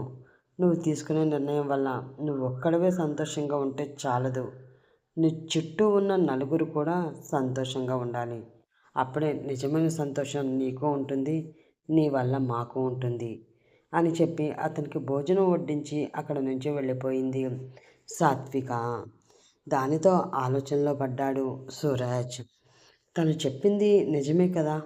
అప్పుడు అక్క బావ గురించి ఆలోచించే వాళ్ళు ఏమైపోతారు అన్న భయంతోటే కదా నేను ఈ పెళ్లి చేసుకున్నాను. మరి ఇప్పుడు ఈ పెళ్లి వల్ల తన కూతురు ఏమాత్రం సుఖంగా లేదు అని వాళ్ళకి తెలిస్తే వాళ్ళు బాధపడకుండా ఎలా ఉంటారు? అప్పుడు పెళ్ళి ఆగిపోతే ఆ రోజో లేదా ఆ తర్వాత 2 రోజులో ఏడ్చి అయ్యిందేదో అయిపోయింది అని ఊరుకునేవారు. ఎవరో ఆ సిచ్యువేషన్ని అర్థం చేసుకున్న వాళ్ళతో ఆ తర్వాత సాత్విక పెళ్లి చేసేవారు. కానీ ఇప్పుడు నేను పెళ్లి చేసుకుని వదిలేస్తే తన పరిస్థితి ఏంటి? మళ్ళీ తనకి పెళ్లి జరుగుతుందా? జరిగినా కూడా నేనే తన భర్తని అని మనస్ఫూర్తిగా నమ్ముతున్న ఆ పిచ్చిది మరొకరితో తన జీవితాన్ని ఇష్టంగా పంచుకోవడానికి ఇష్టపడుతుందా అని అతను మనసులో అనుకుంటూ ఉన్నాడు. అప్పుడే అబ్బా, ఆకలి అంటావు, వడ్డించి అరగంట అవుతుంది, తినకుండా ఇంకా ఆలోచిస్తావేంటి? ముందు తిను మావయ్య, తర్వాత ఆలోచించొచ్చులే అంటూ అతని పక్కకు వచ్చి కూర్చుంది సాత్విక. దాంతో స్పృహలోకి వచ్చి ఆమె వైపు చూశాడు అతను. ఎప్పుడూ అల్లరి చేస్తూ ఆకతాయంగా తన చుట్టూ తిరిగే అమ్మాయి ఈరోజు కొంచెం మెచ్యూర్గా కనిపిస్తుంది. దాంతో చిన్నగా నవ్వుకుని ఆ భోజనం కంప్లీట్ చేశాడు అతను. నెక్స్ట్ డే మార్నింగ్ అతను నిద్రలేచేసరికి సాంబ్రాణి వాసన ముక్కుకు తాకింది. మనసారా ఆ వాసనని పీలుస్తూ, ఇలాంటి వాసన పొద్దున్నే వస్తే చాలా ఫ్రెష్ ఫీలింగ్ వస్తుంది, మైండ్ కూడా రీఫ్రెష్గా ఉంటుంది అని అనుకుంటూ కళ్ళు తెరిచి చూసిన అతనికి రూమ్లో సాంబ్రాణి పొగ వేస్తూ కనిపించింది సాత్విక. రెడ్ కలర్ లైట్ వెయిట్ శారీలో తడి తలకి క్లాత్ చుట్టి పసుపు పచ్చని మేని ఛాయతో నొసట మధ్యలో ఎర్రటి సింధూరంతో చాలా అందంగా మరింత ముద్దుగా ఉన్న ఆమెని అలా చూస్తూ ఉండిపోయాడు సూరజ్. అతను లేచాడు అని అర్థం అవడంతో, అలా పడుకుని ఏం చూస్తావు, త్వరగా లెగిస్తే కమ్మనైన కాఫీతో గుడ్ మార్నింగ్ చెప్తాను కదా, తన పని తను చేసుకుంటూనే అంది సాత్విక. ఆ మాటతో ఆమె తనని చూసేసింది అని అర్థం అవడంతో కంగారుగా పైకి లేచి, నేనేమీ నిన్ను చూడటం లేదు, రూమ్ అంతా పొగ నిండిపోవడంతో అక్కడ మనిషి ఉందో లేదో తెలియడం లేదు, దాంతో కదులుతున్నది మనిషా దెయ్యమా అన్న అనుమానాన్ని తీర్చుకోవడం కోసం అలా చూస్తూ ఉన్నాను అంతే అన్నాడు అతను. అబ్బో, నిజమా? నమ్మేశాంలే, కానీ వెళ్ళి ఫ్రెష్ అయ్యిరా అని అతనికి చెప్పి చిన్న చిరునవ్వు అతని వైపు విసిరి బయటికి వెళ్ళిపోతూ ఉంది సాత్విక. దాంతో చిన్నగా నవ్వుకుని రాక్షసి అనుకుంటూ వాష్రూమ్లోకి వెళ్ళిపోయాడు అతను. వేడివేడిగా కాఫీ తీసుకువచ్చి అతను ఫ్రెష్ అయ్యి బయటకు వచ్చేసరికి అతను ముందు నిలబడింది సాత్విక. ఆ కాఫీ తీసుకుని తాగుతూ బెడ్ మీద కూర్చున్నాడు సూరజ్. మావయ్య, ఏ డ్రెస్ కావాలి అంటూ కబోర్డ్ ఓపెన్ చేసింది సాత్విక. నేను చూసుకుంటాలే అన్నాడు అతను. నువ్వు చూసుకోలేవని కాదు మావయ్య, నేను చూస్తే ఆ ఫీలే వేరే లెవెల్లో ఉంటుందిలే, నీకు ఇప్పుడు తెలియదు కానీ ఈ డ్రెస్ వేసుకో, నీకు బాగా సూట్ అవుతుంది, ఈ షర్ట్లో నువ్వు అచ్చం హీరోలా ఉంటావు అంది సాత్విక. ఆమె వైపు అదోలా చూస్తూ, పొద్దున్నే గ్యాస్ కొట్టడం ఆపి వంటగదిలో ఏమైనా పని ఉందేమో, ముందు వెళ్ళి అది చూసుకో, సీరియస్గా ఆమె వైపు చూస్తూ చెప్పాడు సూరజ్. దాంతో బొంగమూత పెట్టుకుని, కుక్క పిల్లలా నీ కూడా తిరుగుతున్నా కూడా కన్నెత్తి చూడట్లేదు మహానుభావుడు, అసలు ఇలాంటి యాంటిక్ పీస్ని ఆ దేవుడు ఎలా పుట్టించాడో ఏంటో, నా కర్మకాలి నాకే తగులుకున్నాడు అని తిట్టుకుంటూ బయటికి వెళ్ళిపోయింది సాత్విక. అది చూసి చిన్నగా నవ్వుకుని ఆమె ఇచ్చిన డ్రెస్ వేసుకుని బయటికి వెళ్ళాడు అతను. అది చూసిన సాత్విక మొహంలో ఒక రకమైన స్పార్క్ వచ్చి చేరింది. నాకు తెలుసు మావయ్య, పైకి నువ్వు ఇష్టం లేదు అని చెప్తూ ఉన్నా కూడా నీ మనసులో నన్ను ఇష్టపడుతున్నావు అని అని మనసులో అనుకుని టిఫిన్ రెడీ అంటూ టిఫిన్ ప్లేట్ తీసుకువచ్చి అతని చేతిలో పెట్టింది ఆమె. దోశలు అందులో ఉన్న టమాటా చట్నీ చూసి, ఎంత ఇష్టమైనా కూడా ప్రతిసారి అదే తినాలంటే బోర్ కొడుతుంది, ఒక్కసారైనా టిఫిన్ మార్చొచ్చు కదా అంటూ విసుక్కున్నాడు సూరజ్. నేను చెప్తున్నది అదే మావయ్య, గతంలో ఎంత ప్రేమించినా భవిష్యత్తులో ఆ ప్రేమ మనతో ఉండదు అని తెలిసిన తర్వాత కూడా ఇంకా ప్రేమని తలుచుకుంటూ కావాలి అని వచ్చిన ప్రేమని దూరం చేసుకోకూడదు, త్వరగా నువ్వు కూడా ఆ విషయం తెలుసుకో అని చెప్పి అతని చేతిలో ఉన్న ఆ ప్లేట్ తీసి వేరే ప్లేట్ తీసుకువచ్చి అతనికి ఇచ్చింది ఆమె. అందులో ఉన్న పూరి కుర్మా చూసి, మరి టిఫిన్ చేసినప్పుడు ఆ దోశ ఎందుకు తీసుకువచ్చావే అంటూ అడిగాడు సూరజ్. ఎగ్జాంపుల్ మావయ్య, ఎగ్జాంపుల్. నీకు క్లాస్ పీకాలి అంటే ఏదో ఒక ఎగ్జాంపుల్ ఉండాలి కదా, అందుకే తీసుకొచ్చా. చిన్నగా నవ్వుతూ చెప్పింది సాత్విక. రాక్షసి, పళ్ళు కొరుకుతూ అన్నాడు సూరజ్. రాక్షసిని కాబట్టే నీతో వేగుతున్నాను, కానీ త్వరగా కానీ లేట్ అవుతుంది అని చెప్పి కిచెన్లోకి వెళ్ళి అతనికి లంచ్ బాక్స్ పెడుతూ ఉంది ఆమె. ఆ టిఫిన్ చేయడం కంప్లీట్ అయిపోవడంతో అమ్మా లంచ్ బాక్స్ అంటూ పిలిచాడు సూరజ్. ఆ మాటతో పక్కనే ఉన్న కౌశల్య వైపు చూసి, నువ్వు అర్జెంటుగా ఎక్కడికైనా వెళ్ళిపోవమ్మా, అప్పుడు కానీ నీ కొడుకు అమ్మ అన్న మాట మర్చిపోయి సాత్విక అన్న మాట పిలవడు అని తిట్టుకుంటూ ఆ లంచ్ బాక్స్ తీసుకుని బయటికి వెళ్ళింది ఆమె. ఆమె వెళుతున్న వైపు చూసి, ఇది మరీ బాగుంది, దీని మొగుడు దీన్ని పిలవడం కోసం నేను నా ఇల్లు వదిలి వెళ్ళిపోవాలా? వాడింకా దీన్ని పెళ్ళంగా ఒప్పుకోకుండానే ఇది నన్ను ఇల్లు వదిలి వెళ్ళిపోమ్మంటుంది.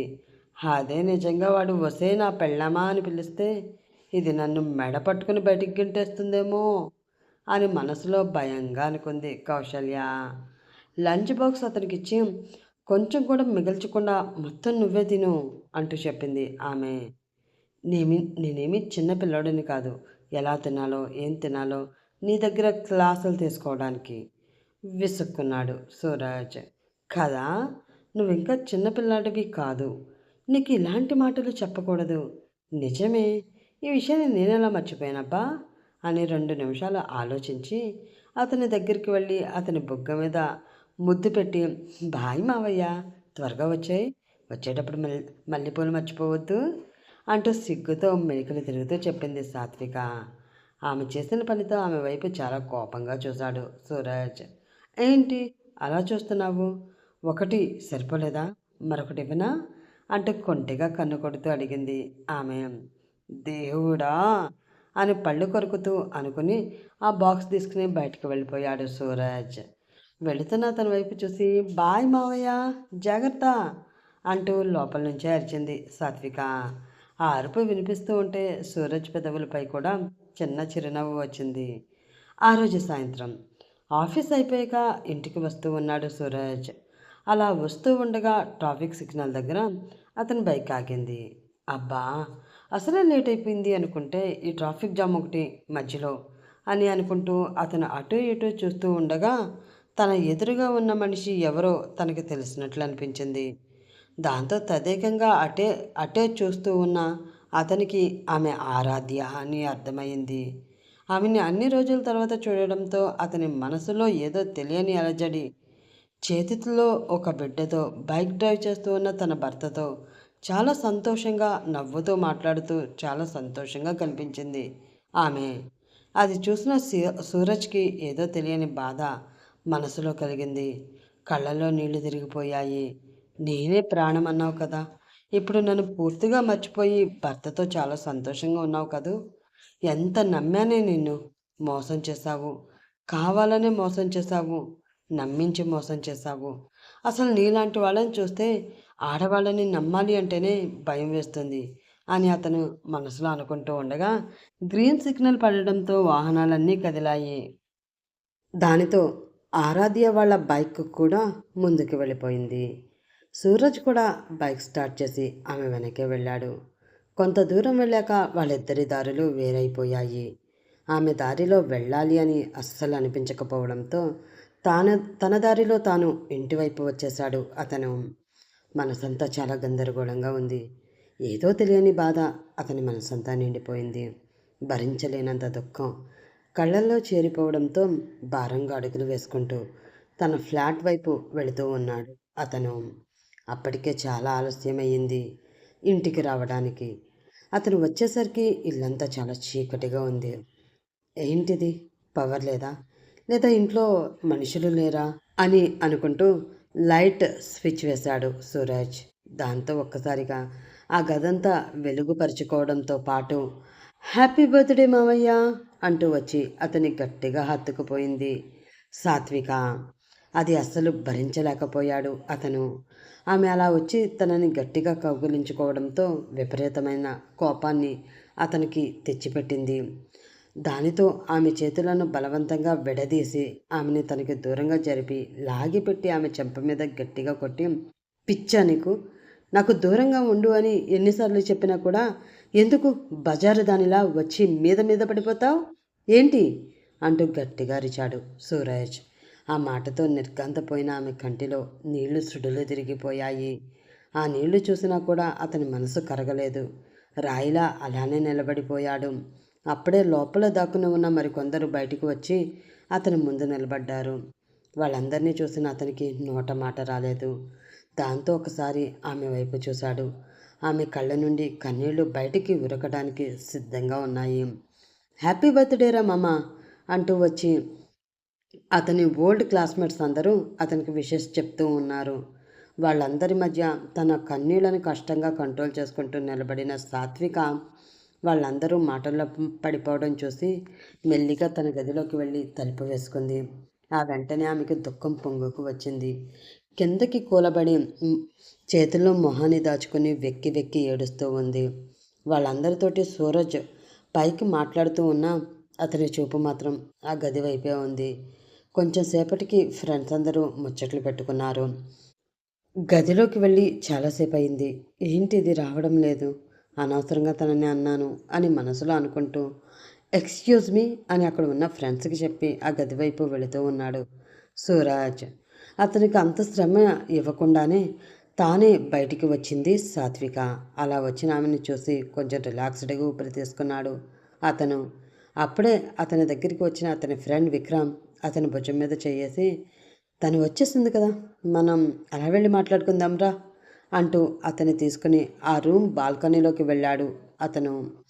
అక్కడ ఉన్న డ్రింక్ గ్లాస్లో ఒక గ్లాస్ అతనికి ఇచ్చి మరొకటి తను తాగుతూ, నువ్వు అలా అనకుండా ఉండవలసిందేరా అన్నాడు విక్రమ్. ఆ మాట చిన్న సూదిలా మనసులో గుచ్చుకోవడంతో, నేను కావాలని అనలేదు, ఏదో హాస్పిటల్లో టెన్షన్, చిరాగ్గా ఇంటికి వచ్చాను. తను అలా ప్రవర్తించేసరికి కోపం వచ్చింది.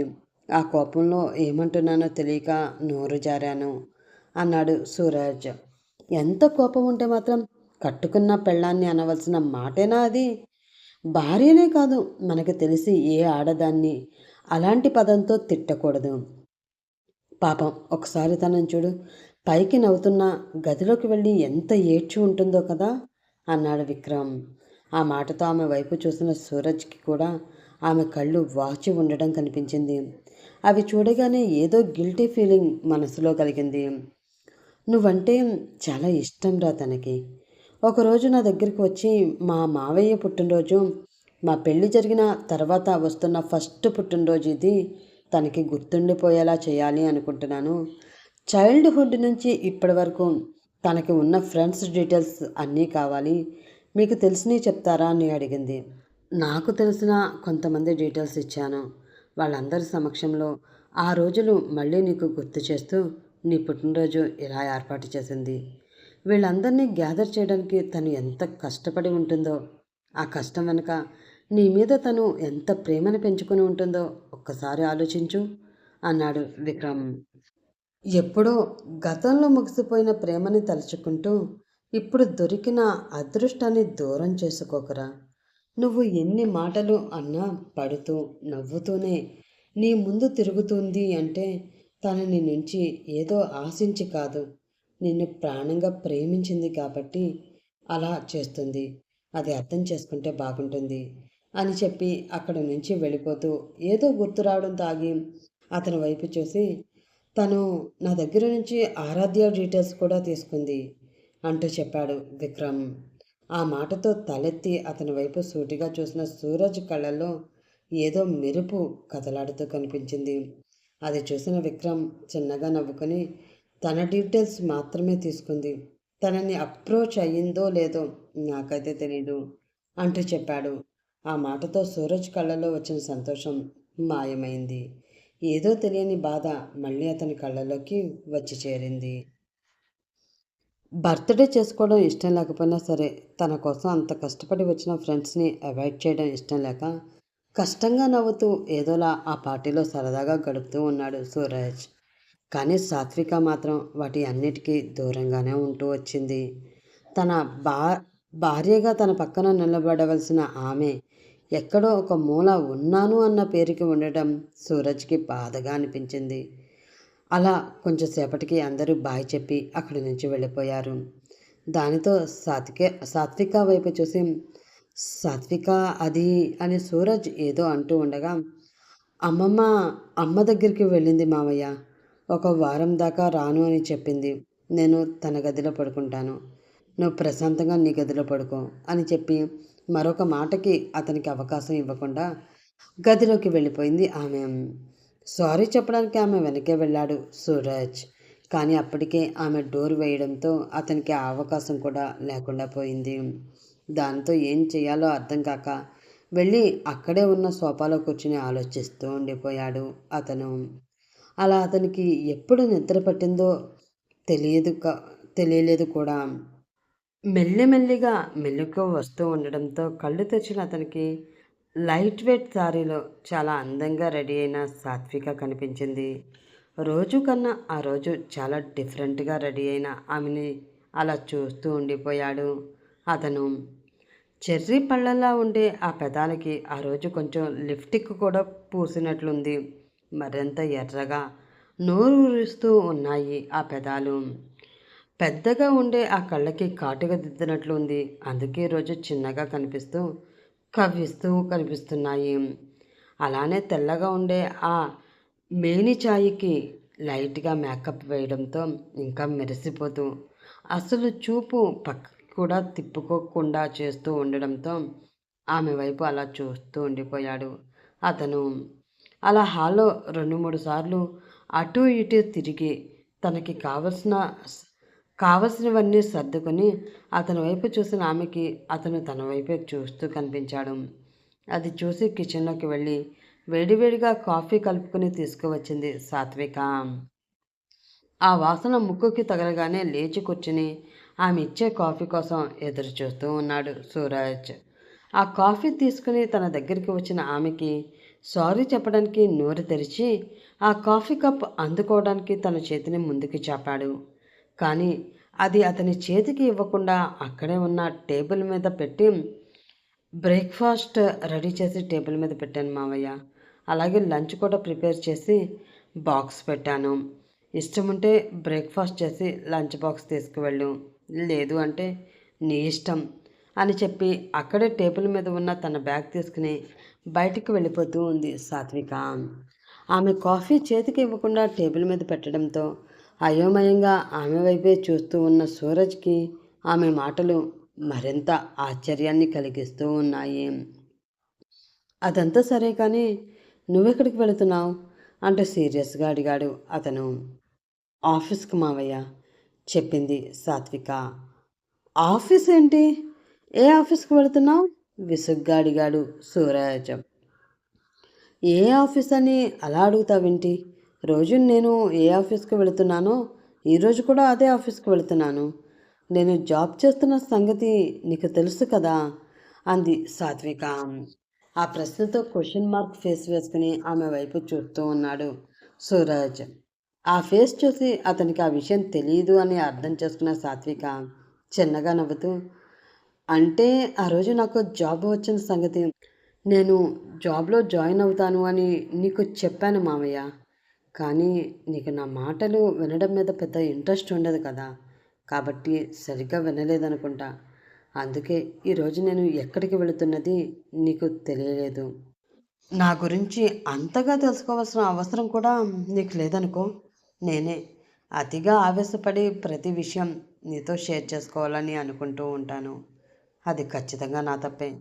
కానీ నేను షేర్ చేసుకునే విషయాలపై నీకు ఆసక్తి ఉండదు అని ఇప్పుడే తెలిసిపోయింది కదా.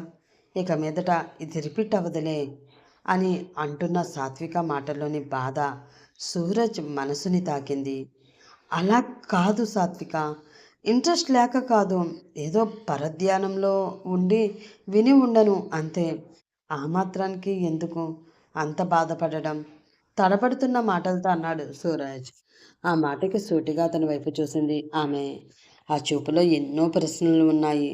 ముఖ్యంగా నేను నీ వల్ల కదా బాధపడుతున్నాను అన్న ఫీలింగ్ ఆ కళ్ళల్లో కనిపిస్తూ ఉండడంతో మౌనంగా ఏమీ మాట్లాడలేక తల ఉంచుకున్నాడు అతను. అప్పుడే క్యాబ్ హారన్ వినిపించింది. సరే మామయ్య, నేను వెళ్తున్నాను. లేట్ అవుతుంది అని బయటికి వెళుతూ ఉన్న ఆమెని చూసి, వెళుతున్నాను ఏంటి, వెళ్ళు వస్తాను అని చెప్పొచ్చు కదా. నువ్వు ఈ మాట అనడం అమ్మ వినింది అంటే మళ్ళీ క్లాస్ పీకుతుంది. మర్చిపోయావా? ఆమెకి సెంటిమెంట్స్ ఎక్కువ అని తెలీదా నీకు? అంటూ కొంచెం సీరియస్గా అన్నాడు సూరజ్.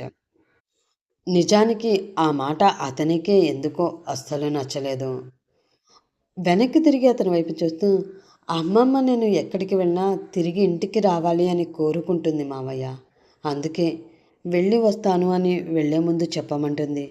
కానీ నేను ఈ ఇంటికి కానీ నీ జీవితంలో కానీ రావడం నీకు ఇష్టం ఉండదు కదా. అందుకే వస్తాను అని మనస్ఫూర్తిగా చెప్పలేకపోతున్నాను. సారీ, వెళ్తున్నా అని చెప్పి అక్కడి నుంచి వెళ్ళిపోయింది సాత్విక. దానితో అక్కడే కూర్చుండిపోయాడు సూరజ్. నిజమే, నేను ఇష్టం లేకుండానే పెళ్లి చేసుకున్నాను. బావ గురించి ఆలోచించే నీ మెడలో తాళి కట్టాను. కానీ ఆ తర్వాత నీ అల్లరితో ఆకతాయితనంతో, ముఖ్యంగా నువ్వు నా మీద పెంచుకున్న ఈ పిచ్చి ప్రేమతో నన్ను కట్టిపడేశావు. ఏదో పైకి నువ్వంటే ఇష్టం లేనట్లు నేను దూరం పెడుతున్నట్లు మాట్లాడుతున్నాను, కానీ అలా మాట్లాడుతున్న ప్రతిసారి నీకన్నా ఎక్కువ బాధని నేనే అనుభవిస్తున్నాను. అది నీకు తెలియటం లేదు. ఒక్కసారి ప్రేమించిన అమ్మాయి చేతిలో మోసపోయిన నేను మళ్ళీ ఆ స్టేజ్కి వెళ్ళాలి అని అస్సలు అనుకోవడం లేదు. నువ్వు కూడా నన్ను వదిలేసి మధ్యలో వెళ్ళిపోతే బ్రతకలేనేమో అన్న ఆలోచన నా ప్రేమ నీకు చెప్పకుండా ఆపేస్తుంది. అయినా ఎన్నో అనుకుంటాము. అనుకున్నంత మాత్రాన అన్నీ అంత ఈజీగా అయిపోవు కదా. పైగా మనది భార్యాభర్తల బంధం. అది అంత త్వరగా సులువుగా తెంపుకొని ఒకరికి ఒకరు దూరం ఎలా అయిపోతాము? లేదు, ఈ విషయం గురించి నీతో కొంచెం క్లియర్గా మాట్లాడాలి. నువ్వు నాకు కావాలి సాత్విక. నేను ఎప్పటికీ దూరం చేసుకోలేను. అలా అని నీకు దగ్గర కూడా నేను అవ్వలేకపోతున్నాను. అది ఎందుకు అన్నది నాకే అర్థం కావడం లేదు. ఒకప్పటి ఆరాధ్య నా మనసులో ఉండిపోవడం వలనో, లేక తన స్థానంలో నిన్ను నేను ఊహించుకోలేకపోవడం వలనో, లేక తనలాగే నువ్వు నాకు ఎక్కడ దూరం అయిపోతావేమో అన్న భయంతోనో దగ్గర కాలేకపోతున్నాను. అర్థం కావడం లేదు అని మనసులో అనుకుని చాలాసేపు అలాగే కూర్చుని ఆలోచిస్తూ ఉండిపోయాడు అతను. ఆ తర్వాత మెల్లిగా లేచి ఫ్రెష్ అయి వచ్చి ఆమె చేసిన బ్రేక్ఫాస్ట్ తినేసి లంచ్ బాక్స్ తీసుకుని హాస్పిటల్కి వెళ్ళిపోయాడు సూరజ్. అతను హాస్పిటల్కి వెళ్ళిన 2 గంటల తర్వాత, సార్ మీకోసం ఎవరో వచ్చారు అని బాయ్ వచ్చి అతనికి చెప్పడంతో, ఎవరు అనుకుంటూ అటువైపు చూసిన అతనికి ఆరాధ్య కనిపించింది. ఆమెని చూడగానే ఒక్కసారిగా అతని గుండె వేగం పెరిగిపోయింది. వెంటనే అక్కడి నుంచి లేచి ఆమె దగ్గరికి పరుగులాంటి నడకతో చేరుకుని, ఆరాధ్య, ఆరాధ్య, నువ్వేంటి ఇక్కడికి వచ్చావు అని చాలా సంతోషంగా అడిగాడు అతను. అతని కళ్ళల్లో ఆ సంతోషం చూస్తే ఏదో తెలియని బాధ ఆమెకు కలుగుతూ ఉంది. నీతో కొంచెం మాట్లాడాలి అంటూ చెప్పింది ఆరాధ్య. నేను కూడా నీతో మాట్లాడాలి, చాలా మాట్లాడాలి. ఇప్పుడే వస్తానుండు అని చెప్పి తన క్యాబిన్కి వెళ్ళి అక్కడ ఉన్న నర్స్తో ఈరోజు తనకు ఉన్న అపాయింట్మెంట్స్ అన్నీ క్యాన్సిల్ చేయమని చెప్పి బయటికి వెళుతున్నాను అని చెప్పి ఆరాధ్యతో కలిసి పక్కనే ఉన్న రెస్టారెంట్కి వెళ్ళాడు అతను. 2 కాఫీలు ఆర్డర్ చేసి దీక్షణంగా ఆమె వైపు చూస్తూ, ఎందుకలా చేశావు? నన్ను మోసం చేసి నన్ను వదిలేసి వెళ్ళిపోవాలి అని అసలు నీకు ఎలా అనిపించింది అంటూ సూటిగా ఆమెను చూస్తూనే ప్రశ్నించాడు సూరజ్. ఆ మాటతో విరక్తిగా నవ్వి, మోసం చెయ్యాలి అని కానీ, నిన్ను కాకుండా మరొక మనిషిని పెళ్లి చేసుకోవాలి అని కానీ నేను ఎప్పుడూ అనుకోలేదు సూరజ్. మోసపోయాను. నీతోనే నా పెళ్లి చేస్తాను అన్న నా నా వాళ్ళ మాటలు నమ్మి ఘోరంగా మోసపోయాను. వాళ్ళు ఏం చెప్పినా గుడ్డిగా ఫాలో అయ్యాను. పెళ్ళికి ముహూర్తాలు పెట్టించాము అంటే నీతో నా పెళ్ళి జరగబోతుంది అని చాలా సంతోషపడ్డాను. నా ఫోన్ పోయింది, పెళ్లి పనులు జరుగుతూ ఉన్నాయి కదమ్మా, ఫోన్ లేకపోతే ఇబ్బంది అని నాన్న నా ఫోన్ తీసుకుని వాడుకుంటూ ఉంటే ఆ ఫోన్ అవసరం ప్రస్తుతం నాకన్నా ఆయనకే ఎక్కువ ఉంది అనుకున్నాను.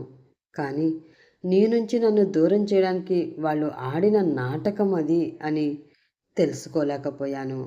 నీతో కనెక్షన్ పూర్తిగా కట్ అయిన తర్వాత నా పెళ్ళి జరుగుతున్నది నీతో కాదు అని తెలుసుకునే అవకాశం కూడా లేకుండా పోయింది. ఆ విషయం నాకు తెలిసేసరికి మరొక వ్యక్తి నా మెడలో తాళి కట్టి నా భర్త స్థానంలోకి వచ్చి నా పక్కన కూర్చున్నాడు. ఇలా ఎందుకు చేశారు అని మా వాళ్ళని నిలదీస్తే, మనవాడు కాని వ్యక్తిని తీసుకువచ్చి పెళ్లి చేసుకుంటాము అంటే ఎలా ఒప్పుకుంటాము అనుకున్నావు? సంఘంలో మా పరువు ప్రతిష్ట ఏం కావాలి? వాడు ఎంత గొప్పవాడైనా కానీ నాకు అనవసరం. మాకు నచ్చిన వాడితోటే నీ పెళ్ళి చెయ్యాలి అనుకున్నాము, చేశాము అని ఆ విషయాన్ని నీకు డైరెక్ట్గా చెప్తే నువ్వు వినవు. వాడితో వెళ్ళిపోవడానికైనా సిద్ధపడతావు అని ఇదంతా చేశాము అంటూ సమాధానం చెప్పారు. నా జీవితంలో నా వాళ్ళని నేను చూడడం అదే ఆఖరిసారి. ఇష్టం లేకపోయినా సరే తాళి కట్టాడు అన్న బంధంతో అతని చెయ్యి పట్టుకుని అతనితో వెళ్ళాను. చాలా రోజులు మా ఇద్దరి మధ్య మౌనమే రాజ్యమేలింది. ఇష్టం లేదు అని మొహం మీద చెప్పినా అమ్మాయి ఒంటి మీద చెయ్యి ఎలా వేస్తాను అనుకున్నాడో ఏమో. తను కూడా నన్ను ఏనాడు డిస్టర్బ్ చేయలేదు, ఇబ్బంది పెట్టలేదు. అలా అని నీకు నచ్చిన వాడి దగ్గరికి వెళ్ళిపో అని కూడా ఏనాడు చెప్పలేదు. అలాగే నీ దగ్గరికి రావాలి అని నాకు అనిపించలేదు. ఎంత ప్రాణంగా ప్రేమించినా, నువ్వే నా జీవితం అనుకున్నా ఇప్పుడు నాకు పెళ్ళైపోయింది కదా. నేను మరొకరి భార్యని. నా తల్లిదండ్రులు నన్ను మోసం చేశారు అని నేను ఈ విషయంలో సంబంధం లేని మరొకరిని మోసం చేసి నలుగురిలో అతని పరువు తీసి నన్ను పెళ్లి చేసుకున్న పాపానికి మానసికమైన వేదనకి అతన్ని గురి చెయ్యాలి అని అనిపించలేదు. కొన్ని రోజులు ఒకే ఇంట్లో పరాయి వాళ్ళలా ఎలా బ్రతికామో కూడా మాకు తెలియకుండా రోజులు గడిచిపోయాయి. ఆ తర్వాత మెల్లిమెల్లిగా అతని మంచితనం నిన్ను మర్చిపోయేలా చేసింది. నన్ను తిట్టుకుంటూ మోసం చేశాను అనుకున్న భ్రమలో నన్ను మర్చిపోతావు, మరొక అమ్మాయితో నీ జీవితం పంచుకునే సంతోషంగా ఉంటావు అన్న ఆశతో నీకు దూరంగానే ఉండిపోయాను అంటూ చెప్పింది ఆరాధ్య. ఆమె చెప్పిన ఆ మాటలు విన్న అతనికి ఒక్క క్షణం బ్రెయిన్ పనిచేయడం ఆగిపోయింది. తనకి తెలియకుండానే తన జీవితంతో ఆడుకున్న ఆమె తల్లిదండ్రులంటే అతనికి కూడా చాలా కోపం వచ్చింది. కానీ ఇప్పుడు అతను ఏమీ చెయ్యలేడు కదా. అందుకే అలా ఆమెను చూస్తూ ఉండిపోయాడు.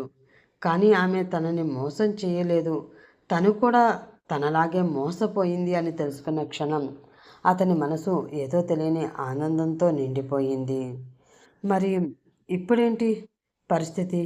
ఏం చేద్దాం అనుకుంటున్నావు? సూటిగా ఆమెను చూస్తూ ప్రశ్నించాడు సూరజ్. దాంతో బాధగా అతని వైపు చూస్తూ, ఐఎమ్ సో సారీ సూరజ్. నా తల్లిదండ్రులు చేసిన పనికి నువ్వు చాలా బాధపడి ఉంటావు. వాళ్ళు చేసిన తప్పుకి నన్ను క్షమించు అంటూ 2 చేతులు జోడించి అతనికి చెప్పింది ఆరాధ్య. దానితో నువ్వు సారీ చెప్పడం ఏమిటి? అయినా అన్నీ మనం అనుకున్నట్లు జరిగితే ఇంకా జీవితం ఎందుకు అవుతుంది చెప్పు? మనకి అంతవరకే రాసిపెట్టి ఉంది అనుకో. నువ్వు అతనితో హ్యాపీగానే ఉన్నావు కదా అంటూ సూటిగా ఆమెను చూస్తూ అడిగాడు సూరజ్. మరి నువ్వు అంటూ అడిగింది ఆరాధ్య. హా, నేను కూడా చాలా హ్యాపీ. ఈ మధ్యనే పెళ్ళి కూడా చేసుకున్నాను. తనతో నేను కూడా చాలా సంతోషంగానే ఉన్నాను. ఫేక్ స్మైల్ ఇస్తూ తడబడుతూ చెప్పాడు సూరజ్. ఆ మాటకి విరక్తిగా నవ్వుతూ, నిన్న మార్నింగ్ మీ వైఫ్ నా దగ్గరికి వచ్చారు సూరజ్ అంటూ చెప్పింది ఆరాధ్య. ఆ మాటతో అతని పెదవులపై నవ్వు మెల్లిగా మాయమైంది. ఎందుకు వచ్చింది అంటూ తడబడుతున్న మాటలతో అడిగాడు అతను. నీ బర్త్డే కదా, మీ ఇంటికి పిలవడానికి వచ్చింది. నేను వస్తే నువ్వు చాలా సంతోషపడతావు అని చెప్పింది. నీ కళ్ళల్లో ఆ సంతోషం చూడడం కోసం నీ ఎక్స్ గర్ల్ ఫ్రెండ్ని ఇంటికి పిలుస్తుంది అంటే చాలా ప్రేమిస్తుంది కదా మీ ఆవిడ నిన్ను. నిజం చెప్తున్నాను, నేను కనుక తన స్థానంలో ఉంటే చచ్చిన నా భర్త ఎక్స్ గర్ల్ ఫ్రెండ్ని ఇంటికి పిలిచేదాన్నే కాదు. కానీ తను పిలిచింది అంటే అర్థం ఏంటి అంటూ సూటిగా తను చూస్తూ అడిగింది ఆమె. దానితో ఆమెకి ఏం సమాధానం చెప్పాలో తెలియక, ఏమో నాకేం తెలుస్తుంది, తను ఎందుకు పిలిచిందో ఏంటో. అయినా నిన్ను ఒక్కదాన్నే కాదు, నా క్లాస్మేట్స్ చాలామందిని తను ఇంటికి పిలిచింది. వాళ్ళందరి మధ్య నా బర్త్‌డే చాలా గ్రాండ్‌గా చేసింది. కానీ నువ్వే రాలేదు. వచ్చి ఉంటే నీ కళ్ళతో నువ్వే చూసేదానివి మేమెంత సంతోషంగా ఉన్నామో అన్నాడు సూరజ్. ఆ మాటకి చిన్నగా నవ్వుతూ, చూశాను సూరజ్, సూటిగా అతని వైపు చూస్తూ చెప్పింది ఆరాధ్య. ఆ మాటతో అదిరిపడి ఆమె వైపు చూస్తూ, ఏంటి చూసావా అంటూ అడిగాడు అతను. అవును, చూశాను. రాత్రి పార్టీకి నేను వచ్చాను. కాకపోతే అందరూ నీకన్నా ముందే వచ్చి నీకు సర్ప్రైజ్ ఇవ్వడానికి ప్లాన్ చేస్తే నేను నీతో పాటు నీ వెనకే వచ్చాను. నీ భార్య నీకు ఇచ్చిన సర్ప్రైజ్, నువ్వు ఆమెకి ఇచ్చిన పనిష్మెంట్ కళ్ళారా చూశాను, చెవులారా విన్నాను. అది విన్న తర్వాత నాకెందుకో లోపలికి రావాలి అని అనిపించలేదు. అందుకే నీకోసం తెచ్చిన గిఫ్ట్ అక్కడే పెట్టేసి వచ్చాను. రాత్రి నువ్వు చాలా హడావిడిలో ఉండిపోవడంతో ఆ గిఫ్ట్ చూసి ఉండకపోవచ్చు, కానీ చూసి ఉంటే మాత్రం నేను వచ్చిన సంగతి క్లియర్గా తెలిసేది అంది ఆమె. ఆ మాటతో ఆమె వైపు చూసి అది తమ ఎంగేజ్మెంట్ కోసం ఆమెకి అతను ముందుగానే కొని ఇచ్చిన రింగ్ అయి ఉంటుంది అని ఊహించి మౌనంగా తన తల వంచుకున్నాడు అతను. ప్రాణంగా ప్రేమించడం తప్పు కాదు సూరజ్, కానీ జీవితంలో మనకి ఎదురైన ప్రతి సంఘటనని అంగీకరించి కాలంతో పాటు ముందుకు వెళ్ళకపోవడం తప్పు. మన ప్రేమ విఫలం అవడం వలన మనం ఇద్దరమే బాధపడుతున్నాం. ఆ బాధని మరో ఇద్దరికి పంచకూడదు. అలా పంచకూడదు అని అనుకున్నాను కాబట్టే నిన్ను మర్చిపోయి నా భర్తని ఇష్టపడడం మొదలుపెట్టాను. అలానే నువ్వు కూడా నన్ను మర్చిపోయి నీ భార్యతో సంతోషంగా ఉండాలి అని నేను మనస్ఫూర్తిగా కోరుకుంటున్నాను. కానీ నేను అలా ఉండలేను అని నువ్వు నిరూపిస్తూ ఉంటే నేను మాత్రం నా భర్తతో సంతోషంగా ఎలా ఉండగలను చెప్పు? నీకులాగే తనని కూడా బాధ పెడుతూ ఎప్పటికీ సొంతం కాని నిన్ను తలుచుకుంటూ జీవితాంతం ఏడుస్తూ బ్రతికేయాలా అంటూ అడిగింది ఆమె. ఆ మాటతో ఆమె వైపు సూటిగా చూస్తూ చిన్నగా నవ్వి, నీ జీవితం నీ ఇష్టం, నువ్వు సంతోషంగానే ఉంటావో లేదా వేరే వాళ్ళని తలుచుకుంటూ బాధగా బ్రతికేస్తావో అది నువ్వు మీ హస్బెండ్ డిసైడ్ చేసుకోండి ఆరాధ్య. మధ్యలో నేనెవరిని ఆ విషయం డిసైడ్ చేసి చెప్పడానికి? వీలు కుదిరితే మళ్ళీ కలుస్తాను. ప్రస్తుతం నాకు చాలా పని ఉంది ఆరాధ్య. మై మా వైఫ్ ఆఫీస్కి వెళ్ళి తను పిక్ చేసుకుని ఇంటికి వెళ్ళాలి. బాయ్ అని చెప్పి తను ఆర్డర్ చేసిన కాఫీలకి బిల్ పే చేసి అక్కడి నుంచి వెళ్ళిపోతూ ఉన్నాడు సూరజ్. అలా వెళుతున్నప్పుడు కనీసం అతను వెనక్కి తిరిగి తన వైపు చూడలేదు. అది చూసి చిన్నగా నవ్వుకొని తను కూడా తన ఇంటికి బయలుదేరిపోయింది ఆరాధ్య. రింగ్ అవుతున్న తన ఫోన్ వైపు చూసి, ఏంటి మావయ్య నాకు కాల్ చేస్తున్నాడు అని మనసులో అనుకుంటూ ఆ కాల్ లిఫ్ట్ చేసింది సాత్విక. కాల్ లిఫ్ట్ చేసి ఆమె ఏమీ మాట్లాడకుండా సైలెంట్గా ఉండడంతో, సారీ సాత్విక అంటూ చెప్పాడు సూరజ్. ఆ మాటతో ఆమె కళ్ళల్లో చిన్నపాటి కన్నీటి పొర కదలాడింది. సారీ చెప్పినా కూడా ఆమె ఏమీ మాట్లాడకుండా అలా మౌనంగా ఉండిపోవడంతో, హలో మేడం, మీకే సారీ చెప్పాను, వినిపించలేదా అంటూ అడిగాడు సూరజ్. కొంచెం వర్క్లో ఉన్నాను మావయ్య, మళ్ళీ కాల్ చేస్తాను అంటూ ఆ కాల్ కట్ చేసి ఫోన్ పక్కన పడేసింది ఆమె. దాంతో అసహనంగా ఫీల్ అవుతూ, నేను మీ ఆఫీస్ బయటే ఉన్నాను అంటూ మెసేజ్ టైప్ చేసి ఆమెకి సెండ్ చేశాడు అతను. ఆలోచిస్తూ ఉన్న ఆమె చేతిలో ఉన్న ఫోన్ వైబ్రేట్ అవడంతో అది చూసి మెసేజ్ ఓపెన్ చేసి చదివి కంగారుగా బయటికి చూసింది. గేట్ దగ్గర బైక్ ఆపి ఆ బైక్ అనుకుని నిలబడి ఉన్న సూరజ్ ఆమెకి కనిపించాడు. అనవలసిన మాటలన్నీ అనేసి వచ్చి సారీ చెప్పి ఇలా ఆఫీస్ ముందు ఉన్నాను అని చెప్తే కరిగిపోతానా అని మనసులో అనుకుని, ఓ అలాగా అంటూ రిప్లై పంపి ఆ ఫోన్ పక్కన పెట్టేసి వర్క్లో మునిగిపోయింది ఆమె. వర్క్ చేస్తూనే ఉంది కానీ మధ్య మధ్యలో అతని వైపు చూడడం మాత్రం ఆమె మర్చిపోలేదు. అలా కష్టంగా ఒక గంట అయితే గడిపేసింది. కానీ ఆ తర్వాత ఆమె మనసు అస్సలు ఊరుకోవడం లేదు. గంట నుంచి పాపం అక్కడే నిలబడి ఉన్నాడు. అసలు ఎందుకు వచ్చాడో ఏంటో, ఒకసారి మాట్లాడి వస్తే వెళ్ళిపోతాడు కదా, ఎంతసేపు అని అలా ఎండలో నిలబడతాడు అని మనసులో అనుకుని వర్క్ చెయ్యాలి అని కూడా అనిపించకపోవడంతో సిస్టమ్ ఆఫ్ చేసి ఆఫీస్లో ఆఫ్ తీసుకుని బయటికి వచ్చింది ఆమె. ఆమె రావడం చూసి చిన్నగా నవ్వుకున్నాడు అతను. నాకు తెలిసే, నా మీద నీకు చెప్పలేనంత ప్రేమ ఉంది. ఆ ప్రేమ నేను కష్టపడుతూ ఉంటే చూస్తూ ఉండలేదు అని మనసులో అనుకుంటూ ఆమె వైపే చూస్తూ ఉన్నాడు అతను. స్ట్రైట్గా అతని దగ్గరికి వెళ్ళి, ఏంటి మావయ్య ఎలా వచ్చావు? ఎవరి కోసమైనా వెయిట్ చేస్తున్నావా ఏంటి? ఇక్కడ గంట నుంచి ఇక్కడే నిలబడినట్లున్నావు అంటూ అడిగింది ఆమె. బాబోయ్, ఇది బాగా నటించేస్తుంది అని మనసులో అనుకుని, చెప్తా కానీ ముందు బైక్ ఎక్కు అన్నాడు అతను. ఆ బైక్ ఎక్కాలి అనే అస్సలు లేకపోవడంతో, సారీ మావయ్య, నాకు పరాయి వాళ్ళ బైక్ ఎక్కే అలవాటు లేదు అని పళ్ళు కొరుకుతూ చెప్పింది ఆమె. తెలుసు, కానీ నేను పరాయి వాడిని కాదు కదా, సూటిగా ఆమెని చూస్తూ చెప్పాడు అతను. కాకపోయినా నీ దృష్టిలో నేనేంటో నాకు బాగా తెలిసిన తరువాత నా హద్దులో నేను ఉండాలి కదా, లేకపోతే నువ్వన్నమాట నిజమైపోతుందేమో. ఏదో ఒకరోజు బజారీ ఆడదానిలాగా అందరి మగవాళ్ళ పక్కన అని ఆమె తన మాట కంప్లీట్ చేయకముందే లాగిపెట్టి ఆమె చెంప మీద గట్టిగా కొట్టాడు అతను. దానితో అతని వైపు కళ్ళు వదిలేసి అలా చూస్తూ ఉన్న ఆమె కళ్ళలో నీళ్లు తిరిగిపోయాయి.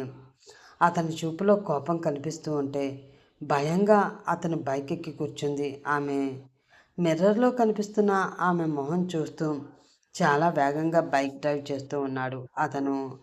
ఆమె కళ్ళ నుండి ఆమె కళ్ళ నుండి కారుతూ ఉన్న కన్నీరు చూస్తూ ఉంటే అతని మనసు చాలా బాధపడుతూ ఉంది. అలా చివరికి ఎలా అయితేనే ఫ్లాట్ చేరుకున్నారు. బైక్ ఆగిన వెంటనే కిందకి దిగి వేగంగా పైకి వెళ్ళిపోతూ ఉంది ఆమె. వెనకే వెళుతున్నాడు అతను. లాక్ ఓపెన్ చేసి లోపలికి వచ్చి విసురుగా తన చేతిలో ఉన్న బ్యాగ్ సోఫాలోకి పడేసి రూమ్లోకి వెళ్ళిపోతూ ఉంది ఆమె. ఆమె వెనకే వచ్చిన అతను కంగారుగా ఆమె దగ్గరికి చేరుకుని వెనక నుండి ఆమెని గట్టిగా కౌగిలించుకుని, ఐఎమ్ సారీ సారీ అంటూ చెప్తూనే ఆమె మెడ మీద చిన్నగా ముద్దలు పెడుతూ ఉన్నాడు. తన చుట్టూ బిగించి ఉన్న అతని చేతుల నుండి విడిపించుకోవాలని చాలా ప్రయత్నం చేస్తూ ఉంది ఆమె. కానీ అతను గట్టిగా పట్టుకోవడంతో అసలు విడిపించుకోవడం ఆమె తరం అవ్వడం లేదు. వదులు మామయ్య, ప్లీజ్, చాలా చిరాగ్గా ఉంది అంటూ విసుక్కుంది ఆమె.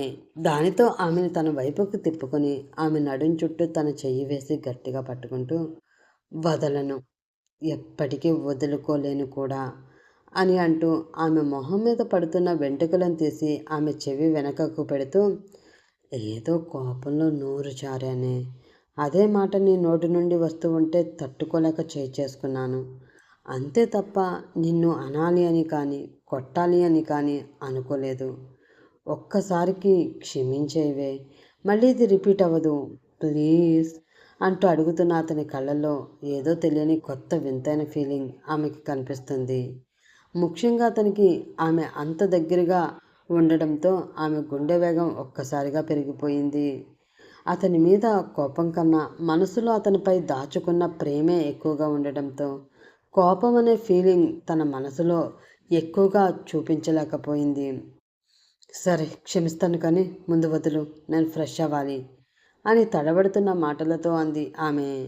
ఆమె చెంప మీద చెయ్యి వేసి చిన్నగా నిమురుతూ, అవ్వచ్చులే, చిన్న పనుంది, అయిపోయాక ఇద్దరం కలిసి అవ్వచ్చు అంటూ మెల్లిగా తన చేతిని ఆమె తల వెనక్కి తీసుకుని వెళ్ళి ఆమె పెదవులను తన పెదవుల దగ్గరికి తీసుకువచ్చి ఇద్దరి పెదవులను ఒక్కటిగా కలిపేశాడు అతను. అది అస్సలు ఊహించకపోవడంతో గట్టిగా కళ్ళు మూసుకుంది ఆమె. అతని పెదవులు తన పెదవులకు తీయటి గాయాలు చేస్తూ ఉంటే అతని చేతులు తన శరీరం మొత్తం పాకుతూ జాకెట్ లోపల పదిలంగా దాచుకున్న ఆమె అందాలను పైపైన తాకుతూ ఉన్నాయి. దానితో అతని గుండెల మీద చెయ్యి వేసి అతన్ని దూరంగా నెట్టి పెరుగుతున్న గుండె దడని అదుపు చేసుకోవడానికి గదిలోకి పారిపోయింది ఆమె. అది చూసి చిన్నగా నవ్వుకుని ఆమె వెనకే ఫాలో అయ్యి విండో దగ్గర నిలబడి తనలో పెరిగిన ఆవేశాన్ని, ఆరాటాన్ని తగ్గించుకుంటూ ఉన్న ఆమెని వెనక నుంచి చుట్టేసుకుని, ఇన్ని రోజులు చాలా కవ్వించావు కదా! మరి దగ్గరవుతూ ఉంటే దూరం అయిపోతావేంటి? అంటూ ఆమె మెడ చుట్టూ ముద్దులు పెడుతూ ఉన్నాడు. తనను అతను తనలో అతను రగిలిస్తున్న వేడి జ్వాలని అణిచుకోలేక అతని వైపు తిరిగి అతన్ని గట్టిగా కౌగిలించుకుంది ఆమెని అలాగే తన గుండెల్లో దాచుకుని ఆమెని పొదిమి పట్టుకొని మెల్లిగా తీసుకువచ్చి బెడ్పై చేర్చి ఆమెపై చేరిపోయి చిన్నగా ముద్దుల దాడి మొదలుపెట్టి ఇద్దరినీ ఒకటిగా కలిపేశాడు అతను. ఒక గంట తర్వాత అలసి సొలసి తన గుండెలపై నిద్రపోతున్న అతని తలని తన చేతితో నిమురుతూ, ఇదంతా నిజమా నా కల అంటూ అడిగింది ఆమె. కల లాంటి నిజం, ఎప్పటికీ కల కాని నిజం అని అంటూ మరొక్కసారి ఆమెని తన మీదకి లాక్కున్నాడు అతను. ఇష్టం లేదు అంటూ దూరం పెట్టిన అతను ఇప్పుడు ఇష్టంగా తనని మీదకి లాక్కుంటూ ఉండడంతో ఆమె మనసంతా సంతోషంతో నిండిపోయింది. ఇక జీవితాంతం అతనితో కలిసే ఉంటుంది అన్న ఆనందంతో అతని నుదుటి మీద ముద్దు పెట్టి అలాగే అతనిలో కలిసిపోయి ప్రశాంతంగా సరికొత్త తమ సంసార జీవితాన్ని మొదలుపెట్టింది ఆమె. ఇది అండి ఈ జంట కథ. మరొక కథలో మరొక జంట కథతో మీ ముందుకు వస్తాను.